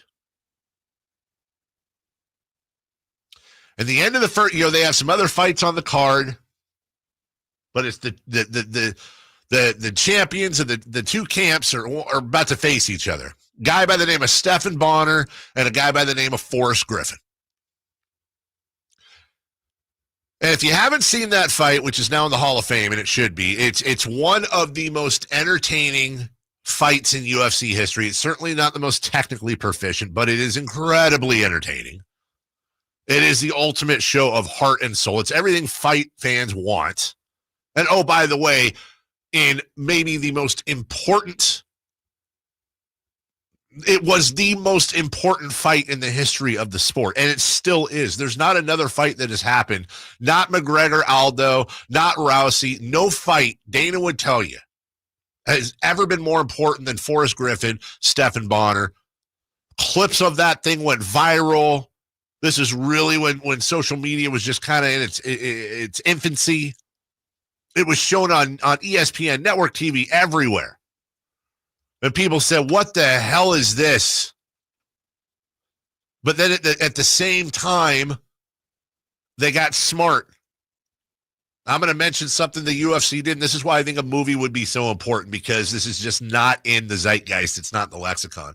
If I told you that the greatest fight, or most important fight of all time was Bonner Griffin, I'll also tell you that arguably the most important hire the UFC made was a guy named Mark Ratner. By the way, friend of the show. Who's Mark Ratner? Well, Mark Ratner is the former chairman of the Nevada State Athletic Commission, the executive director, excuse me. They hire Ratner. They bring him in. This is a guy that knows the regulatory boards inside and out. He sat on them. He's helped write the rules. And they say, we're tired of going to Mississippi riverboats. We're tired of running all around the country. We want to go to Madison Square Garden. We want to go to Cowboy Stadium. We want to go, you name it. We want to be legitimate. How does this happen? And Mark Ratner and the team go to work, legitimizing the sport, refining the rules, the weight classes. Doesn't sound very ethical. What? Hiring the guy that wrote the rules. Well, they're hiring the guy that knows the rules so that they can conform to the rules. He made them mainstream. He brought them into compliance. And then the UFC's off and running. And then they sell to a group headed by the guy who was played by Jeremy Gold in Entourage, Ari, who's a real person, Ari Emanuel, and Endeavor. They're a multi-billion-dollar corporation now. Oh, so the fighters must be getting just chunks. Tons of money. Overpaid even, Chris. All because of a bellboy from Boston via Las Vegas that asked a couple of his high school buddies if they wanted to go in on this thing. I'm not even bringing up yet the story of how they took on the Pride Fighting Championships in Japan, something that was equal to or greater than the UFC, that had a foothold, that had a whole presentation unlike anything the UFC did, that had fighters like Fedor Emelianenko, who many considered the best in the world, Marco Krokop, excuse me. A lot of guys. Quentin Rampage Jackson, in which Chuck Liddell went over there, the big UFC champion, to fight and got beat. It's a wonderful, wonderful story. The competitors, Strike Force. Remember those Affliction shirts that everybody with testosterone above 300 would wear? I'm not going to lie, I got a bunch of free ones. I wore them. I regret it, sorry. But the guy who ran it, I shouldn't say that, the guy who owned Affliction, Tom Atencio, used to come on the show. He's a good dude. He's actually a normal guy. And they did a couple of fights. UFC had competition. Everybody wanted to hop on board. UFC had competition from everywhere. Guess what? They're a monopoly now. There is no competition. There is no competition. The UFC has won. And they are more relevant worldwide, dare I say, than boxing. Now, they'll never match the big prize fight with Usyk over the weekend. Boxing's always going to have their big, big fights. But I bought the UFC card Saturday night. I didn't buy the heavyweight fight. A lot of people did the same. It's a great story. It's a great opportunity out there, and I wish somebody would grab it and make it. I truly do. Sounds more like a documentary. I think there's definitely been, I think, some light docs on the whole thing. I think the problem with making the movie is it would have to go through the UFC. There's a lot of underbelly stuff there too. It ain't all hearts and flowers. I'm glad they got rid of that. I know we got a break, but I think you can't make a movie without showing Dana White falling on his face a couple times. He used to do a video blog. And one time he called a journalist by the name of Loretta Hunt a word that you definitely can't repeat on FCC regulated radio, and came on this very program at night to talk about. In fact, I think the video blog's still out there, which he had a self-imposed he wasn't allowed to talk for a while. And so he actually replayed one of our monologues on the night show over his video diary for the first one after the Loretta Hunt incident. He stepped in it a few times. I don't agree with a ton of things Dana says, but he's done it his way, and he's won. I think it's a hell of a sports story they should talk about. We'll take a break. When we come back, we'll get some stuff we missed throughout the show, including or touched on lightly, NFL training camps, etc. Also, don't call now, but in the next segment, we will give away Eric Church tickets. If you call right now, we're just going to hang up on you. But next segment, prep yourself, prep them fingers. We will get you Eric Church tickets. We'll be right back after this. Visit SackdownSports.com and join the Sackdown Sports 1140 newsletter. Sacramento weather is brought to you by Fidium Fiber. I'm Tamara Berg in the KCRA3 Weather Center. It's Tuesday, getting out the door to a cloudy start. Expect to have a few sprinkles possible this morning as we head through the afternoon. Partly sunny day ahead. You'll feel that occasional delta breeze. Temperatures dropping off into the upper 70s. Get the latest forecast on the KCRA3 News and the KCRA3 app. It's about time they fixed that pothole. Invented better windshield wipers. Made an internet that just works. Fidium Fiber Internet, starting at only $30 a month. It feels like Fidium. Offer available to residential customers only. Terms and conditions apply. See Fidium.com for details. Ooh, ma. What was that? That is business phone bliss with the Ooma Cloud Phone System. It handles all our voice, video, and messaging needs. You sound very calm. I am. Ooma has everything I need to run my business more efficiently, like virtual receptionist, call routing, and video conferencing. And it starts at just $19.95 per month per user, plus taxes and fees. Ooma. Nice. Find your business comm at ooma.com/radio. This message comes from Viking, committed to exploring the world in comfort. Journey through the heart of Europe on an elegant Viking longship with thoughtful service, destination-focused dining, and cultural enrichment on board and on shore. With small ships that bring travelers closer to the destination, there's more time to explore. And every Viking voyage is all-inclusive, with no children and no casinos. Discover more at Viking.com. Ready to order? Yes. We're earning unlimited 3% cash back on dining and entertainment with the Capital One Saver card. So let's just get one of everything. Everything? Fire everything. The Capital One Saver card is at table 27 and they're earning unlimited 3% cash back. Yes, Chef! This is so nice. Had a feeling you'd want 3% cash back on dessert. Ooh, tiramisu. Earn unlimited 3% cash back on dining and entertainment with the Capital One Saver card. Capital One, what's in your wallet? Terms apply. See CapitalOne.com for details. Lowe's knows big savings make a big difference, especially when you're shopping for appliances. Hurry in to get up to 30% off select major appliances. Plus, My Lowe's Rewards members get free delivery, free haul away, free installation and parts on purchases of $2,500 or more. Lowe's, we help, you save. Valid through 7/30. Selection varies by location. While supplies last. Price, delivery time, and vehicle availability may vary based on order size and location. Exclusions apply. See Lowe's.com/delivery for more details. Come check out Capital Casino, Sacramento's #1 poker room with the most variety of table games in the region in a safe and friendly environment. Plenty of well-lit parking available, conveniently located in downtown Sacramento. And remember, Capital Casino has the best food, the best service, and the best action. 411 North 16th Street in downtown Sacramento. For more information, log on to capital-casino.com and please gamble responsibly. 1-800-GAMBLER. It's back to school season and Clorox is donating 2 million disinfecting wipes to classrooms across America. Because back to school means things can get a little bit messy. Just ask second grade teacher Mr. Torres. Put me and just one Clorox wipe on a team, we can take on crayon smudges, sticky fingerprints on every surface, sneezes on the door handle, juice box explosion by the sink, snack crumbs, and don't even get me started on the bathroom passes. Clorox disinfecting wipes. Teacher's #1 wipe. Think about it. Bathroom passes. Clean feels good. Based on unit sales data. Aloha! Dreaming of sandy beaches and ocean breezes? JTV's Tropical Treasure Sweepstakes could make that dream come true. Enter for your chance to win a fabulous Hawaiian getaway for two with luxury accommodations, airfare, and spending cash. Plus, just for entering, get $30 off your next qualifying JTV purchase of at least $99 when you opt in for emails. Don't miss out. Visit jtv.com/sweeps and enter by August 3rd. JTV, where paradise awaits. Get ready for a night out with Jordan Davis. It's Country in the Park 2, Saturday, September 13th at Cal Expo. Along with special guests Mitchell Tenpenny,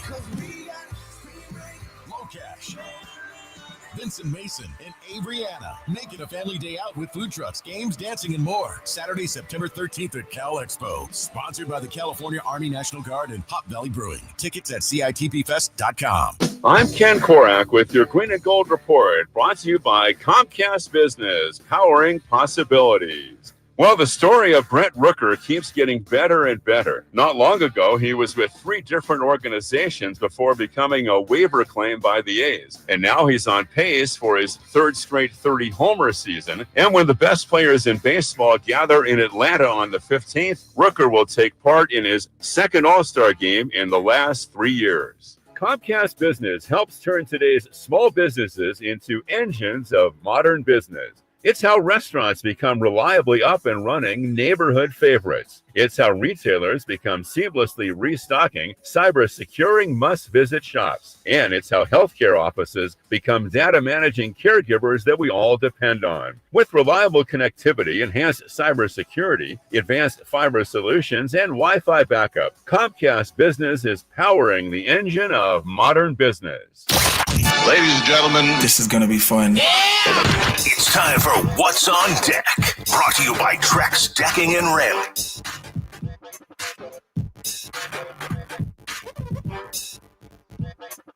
I really like seeing, we did a long, it's summertime, dude. We're going to do storytelling, especially with Jason gone. It's me and I ramble. I really enjoy talking about the UFC. And it's obviously something that's Always been a huge passion for me.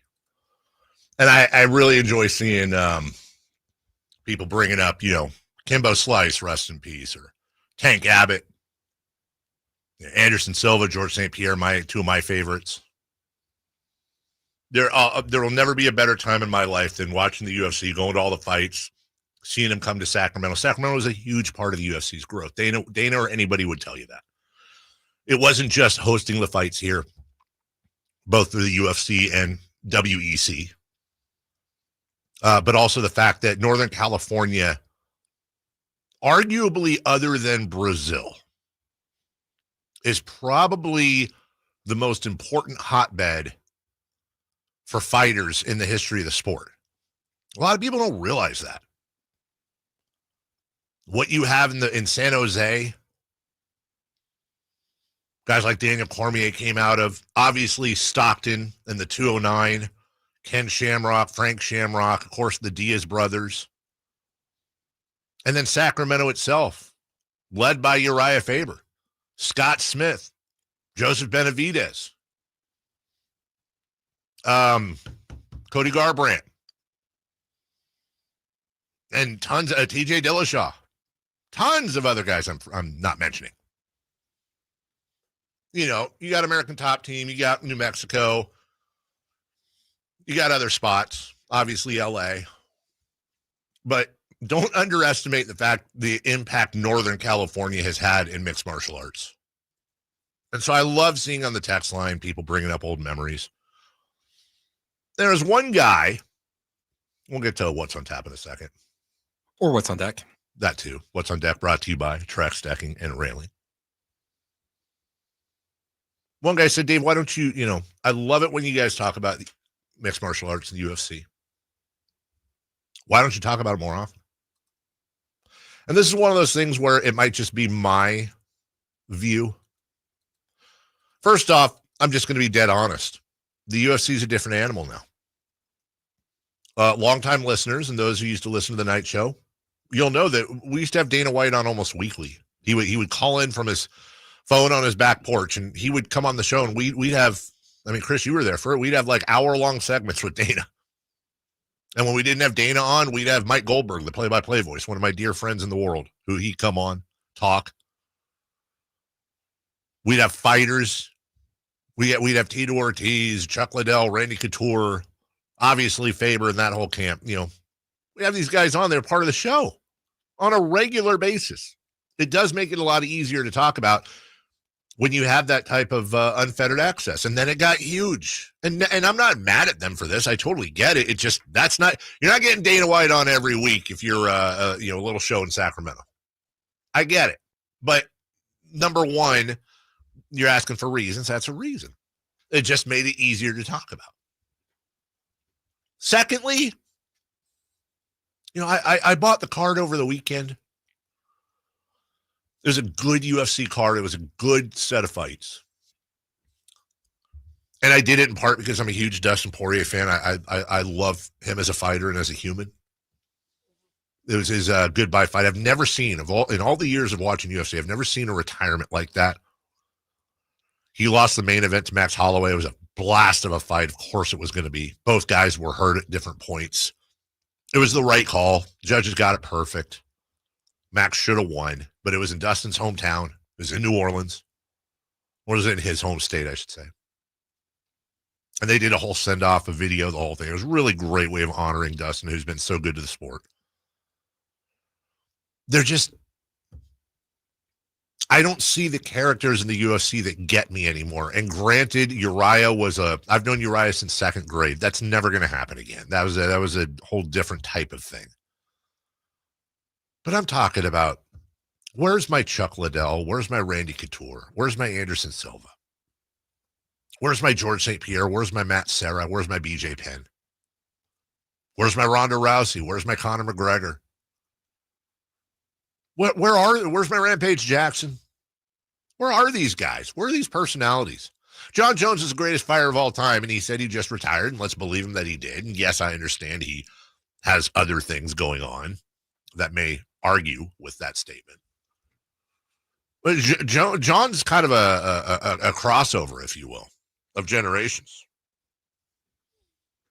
Who are these people now? Who are the personalities drawing? Where are the storylines? Where are the huge rivalries? On any list, I say this with no ego.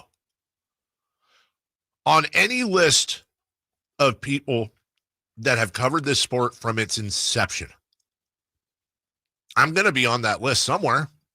As a matter of fact, Ariel Helwani, who I think is the greatest MMA journalist of all time, it used to be a neck-and-neck race between me and Ariel for who is the preeminent coverer of mixed martial arts.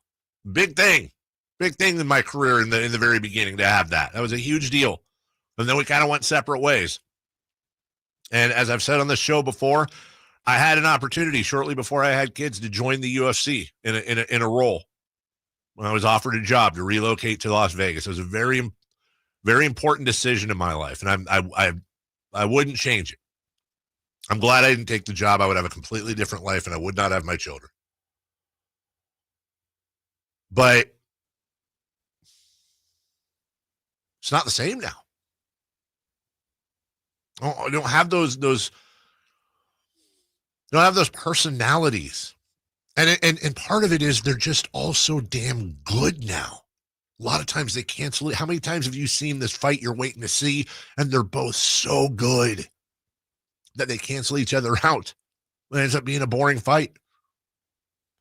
I miss seeing those rivalries and your heart going insane once Bruce Buffer hits the ring, hits the cage.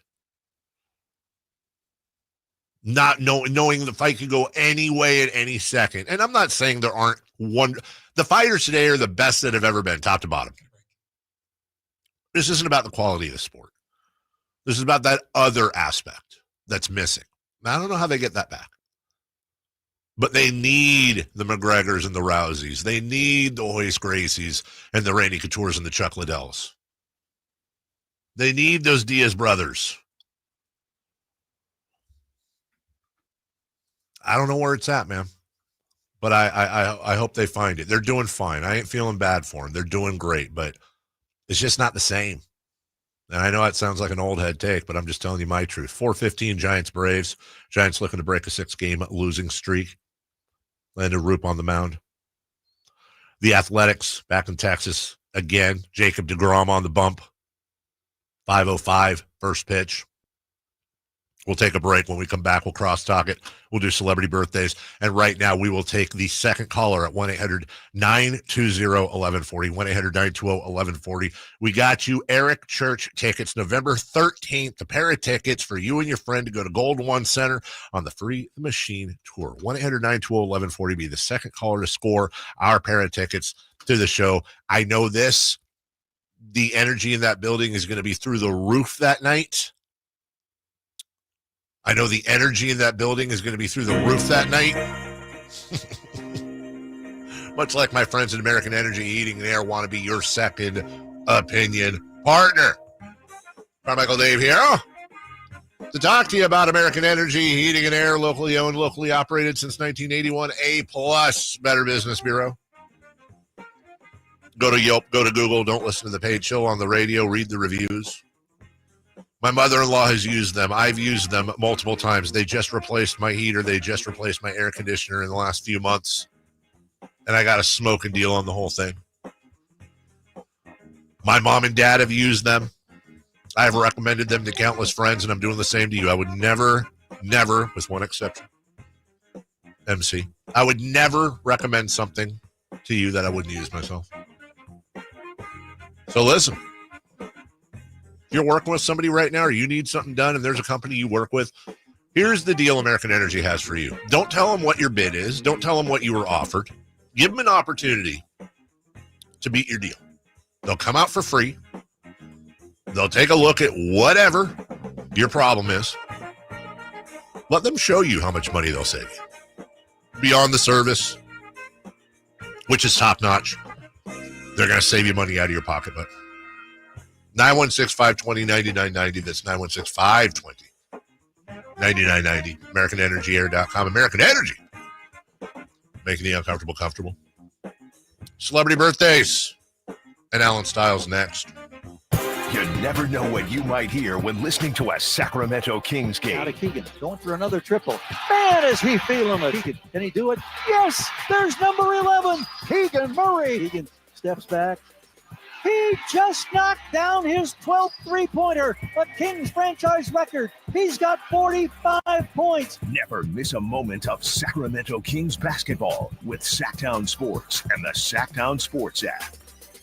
Hey, it's Carmichael Dave. I got to tell you, I am so excited to get this decking project started with Trex Decking and Railings. From the first time I stepped foot in the showroom last week, I was so impressed. So many color options, heat-resistant composite deck. What does that mean? That means I don't have to do any maintenance on it whatsoever. They even have a deck designer, so you can go online and see what your dream deck will look like on your house. Just visit Trex, that's Trex.com to get it started. Tell them Carmichael Dave sent you. Bonneville International Radio Station contests are open to participants at least 18 years of age and older that are residents of California and who reside in one of the 6 counties that make up the Sacramento metro area, unless otherwise specified. Employees or agents of the station, Bonneville International Corporation, other area radio stations, or any entity associated with the contest are not eligible to win, unless the station otherwise specifies in its own discretion. Persons who have won in the last 30 days from a station contest or event may not be eligible. For a copy of the general contest rules, visit khtk.com. The Giant Summer Sale is here.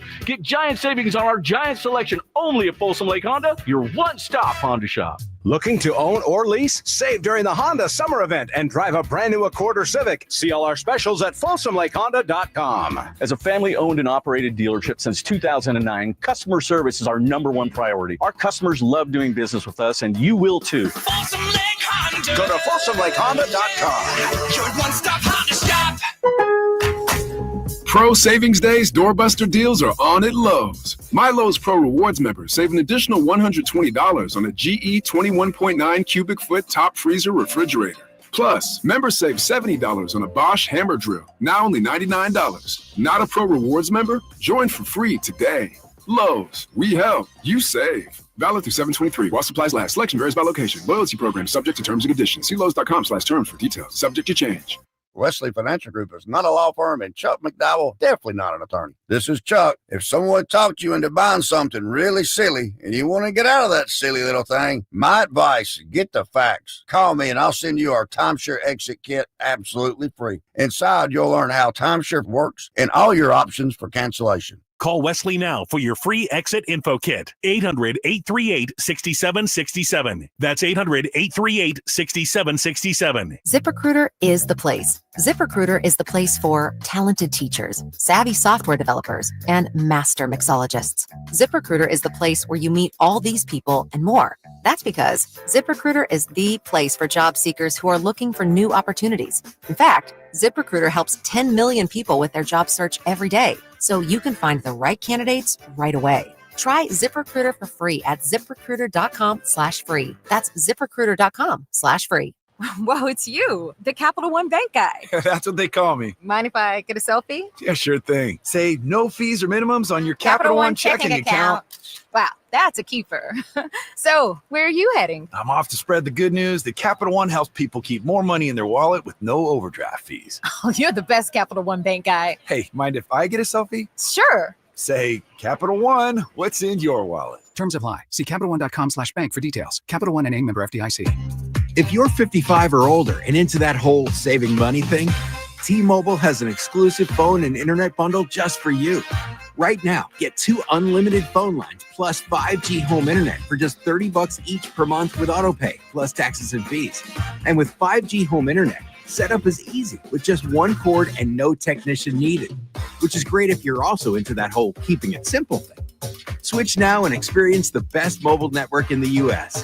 Visit your local store to start saving. T-Mobile, it's better over here. Based on analysis by Ookla of speed test intelligence data Q4 2024 to Q1 2025. Ookla trademarks used under license. Unlimited on our network. Customers on voice plan may notice speeds lower than other customers and further reduction if using more than 50 gigs a month due to data prioritization. Video streams and SD on this plan. Home internet pricing after $20 a monthly bill credit plus $5 per line without autopay. Debit or bank account required. See 5G device coverage and access details at T-Mobile.com. Hello, Sacramento. I'm Emron Pilati, owner of True Sports Cards and Collectible Store here in Rockland, California, and the host of the True Sports Cards Show that airs right here on Sacktown Sports 1140 every Saturday from 10 to 11 a.m., where we discuss the latest trends, hottest products, and deliver exclusive interviews with other industry leaders. And don't forget to visit our shop, True Sports Cards, at 6661 Stanford Ranch Road in Rockland and see what we have for all your sports card and memorabilia needs. It's time for the news of the day. The latest headlines, the biggest stories, hard-hitting analysis. Yeah, this is none of those things. And now, here's Carmichael Dave and Jason Ross.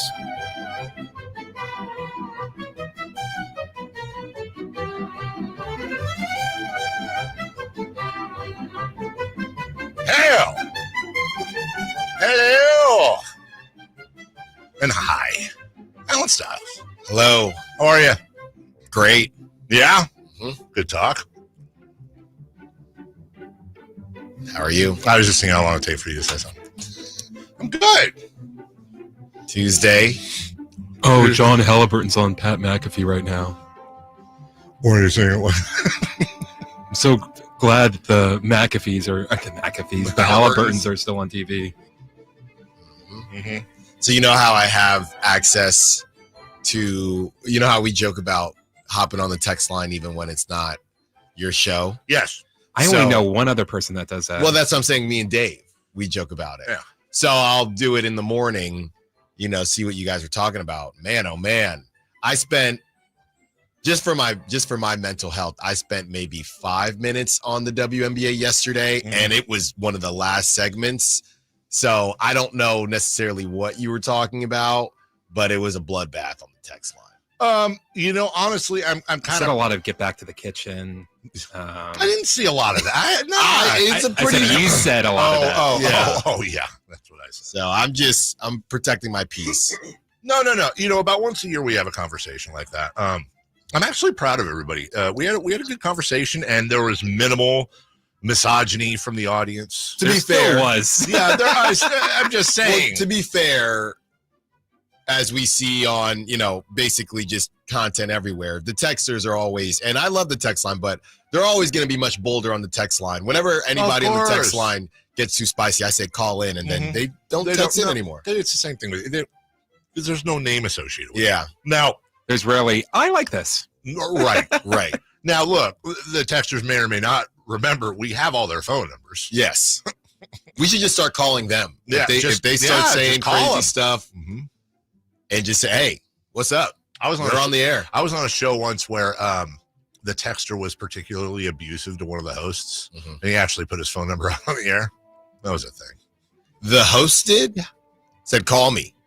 No, he put out the texter's phone number. Oh. He told the listeners to call him. Told the listeners to call him, and he read some of the FCC allowable texts from this guy. And that didn't work out. No, I just was, okay, that's quite enough. Shaquille O'Neal was on I don't know why Jason did that.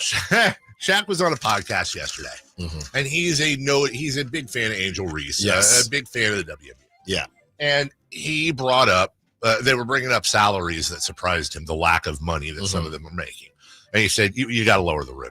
You got to lower the rim to 9 foot. Let's just quit screwing around. Yeah. And so the conversation we basically had was a little bit about why don't they do that or why shouldn't they do that. But it was also, I've never understood, other than the fact that it's so political and there's a lot of vitriol. Why, when you have women's tees, when you have 3 sets in tennis, when you have smaller basketball, why that's such a verboten. I don't mind somebody saying, here's why you don't do that, and here's why that's a dumb idea. Like, dude, 100% bring that. Yeah. What I don't understand is why it's almost automatically misogynistic to ask the question. When there's already been kind of other stuff that have said, hey, physically That's it's all. just still different. Yes. No, I think that's fair. I just think it's maybe too far gone at this point because I just think the cynicism would change, right? If you lower the rims, then you're not going to convince anybody to, I don't believe, you're going to convince anybody to watch now that the rims are lowered because they're just going to make fun of women for having lower rims. That's right. So that's why I don't think it's worth it. Oh, now that the rims are lowered, yeah, I can't wait to watch Angel Reese dunk on somebody. No, they're going to say, look at these women that can't dunk on a normal rim. You know what? And I'm going to tell you something. Every once in a while, the listeners make a really good point, and I love nothing more than learning something. But somebody texted in today, and they said, I think that's overblown. Because I share your thought. They said, you know what? I think that's overblown, because how often do we see somebody in the LPGA shoot 8 under and go, oh, they're in the front tees? Sure, that's fair. We don't really. Yeah, they just should have done it already. Right? I don't necessarily disagree with that. Anyways, we had the conversation, and then, this whole pay us what you owe us. I understand why that's a flashpoint. And by the way, it's kind of a smart move. It's in the front end. We're all talking about it. I get the PR behind it. But the one argument that it seems to be the most prevalent with that I do have a problem with is, it's lost. The WNBA has lost all this money. What do you mean pay us? Well, then they owe money. That anyone who follows business, even from a 50,000-foot knows, and I mentioned this yesterday, whether it's Spotify, whether it's Uber, there are tons of huge businesses out there run by dudes that are worth billions that are not profitable. That have never been It's not how it works. No, it's not how it works. I saw Ryan Russillo. He put out a note just on how the numbers have obviously changed, the expansion fees, everything has changed. So obviously what they get paid should change. I also saw somebody else that said, ask yourself why you care, right? And I have a buddy, right? I have a buddy who, you know what? And congratulations to that. No, buddy, I'm not even giving him a shout out because all of a sudden it just why are you upset? Is the best question. Why do you not want? Why does it matter to you that they're making more? Right. Money? It's not your It's not your money. The same way people talk about, because somebody said, I don't care about Major League Soccer. Right. I don't care what Major League Soccer is getting paid. Sure. So if you don't care about the WNBA, why does it bother you so much? His birthdays are meant to be spent with family and friends, and nobody has his family and friends and brings you together more than crumble cookies. By the way, one of our texters, I did not like this text at all. There's no place for it. Said, of course, Alan's going to be in favor of lower rims. What does that even mean? Did someone really say that? Right there. It's not. That was you. No, look. No, it's not even there. Right there. Look at right there. Okay. There's no place for that. Wow. It's not funny. Knock it off. Campio is a Draper guy, so that's not really surprising. It's not really surprising. Chris, give us a birthday or two. Happy birthday, George Clinton. George, 81. Parliament. Funkadelic. Just double checking. 81? 81? 82. Alan's closer, 84. Yeah. Happy birthday, Keith Sweat. Gonna make you sweat? It's hot in here. Oh, he's probably like 63. Really? Yeah, he's been around for a minute. 60. David's closer, 64. And one last one. Let's go with Willem Dafoe. Peter. It's going to be 79. That was pretty good, right? Yeah. That was I thought it was him. Great Lois impression. Yeah. No, that's the Green 79. Goblin. Yes. 82. David's closer, 70 for Willem Dafoe. Okay. All right. Well, for everybody and for Chris, Alan's coming up next with Kyle. Stay tuned. He's going to have all the things, including is Chris Webber going to join the Sacramento Kings coaching staff? Alan's got all the breakdown for you next.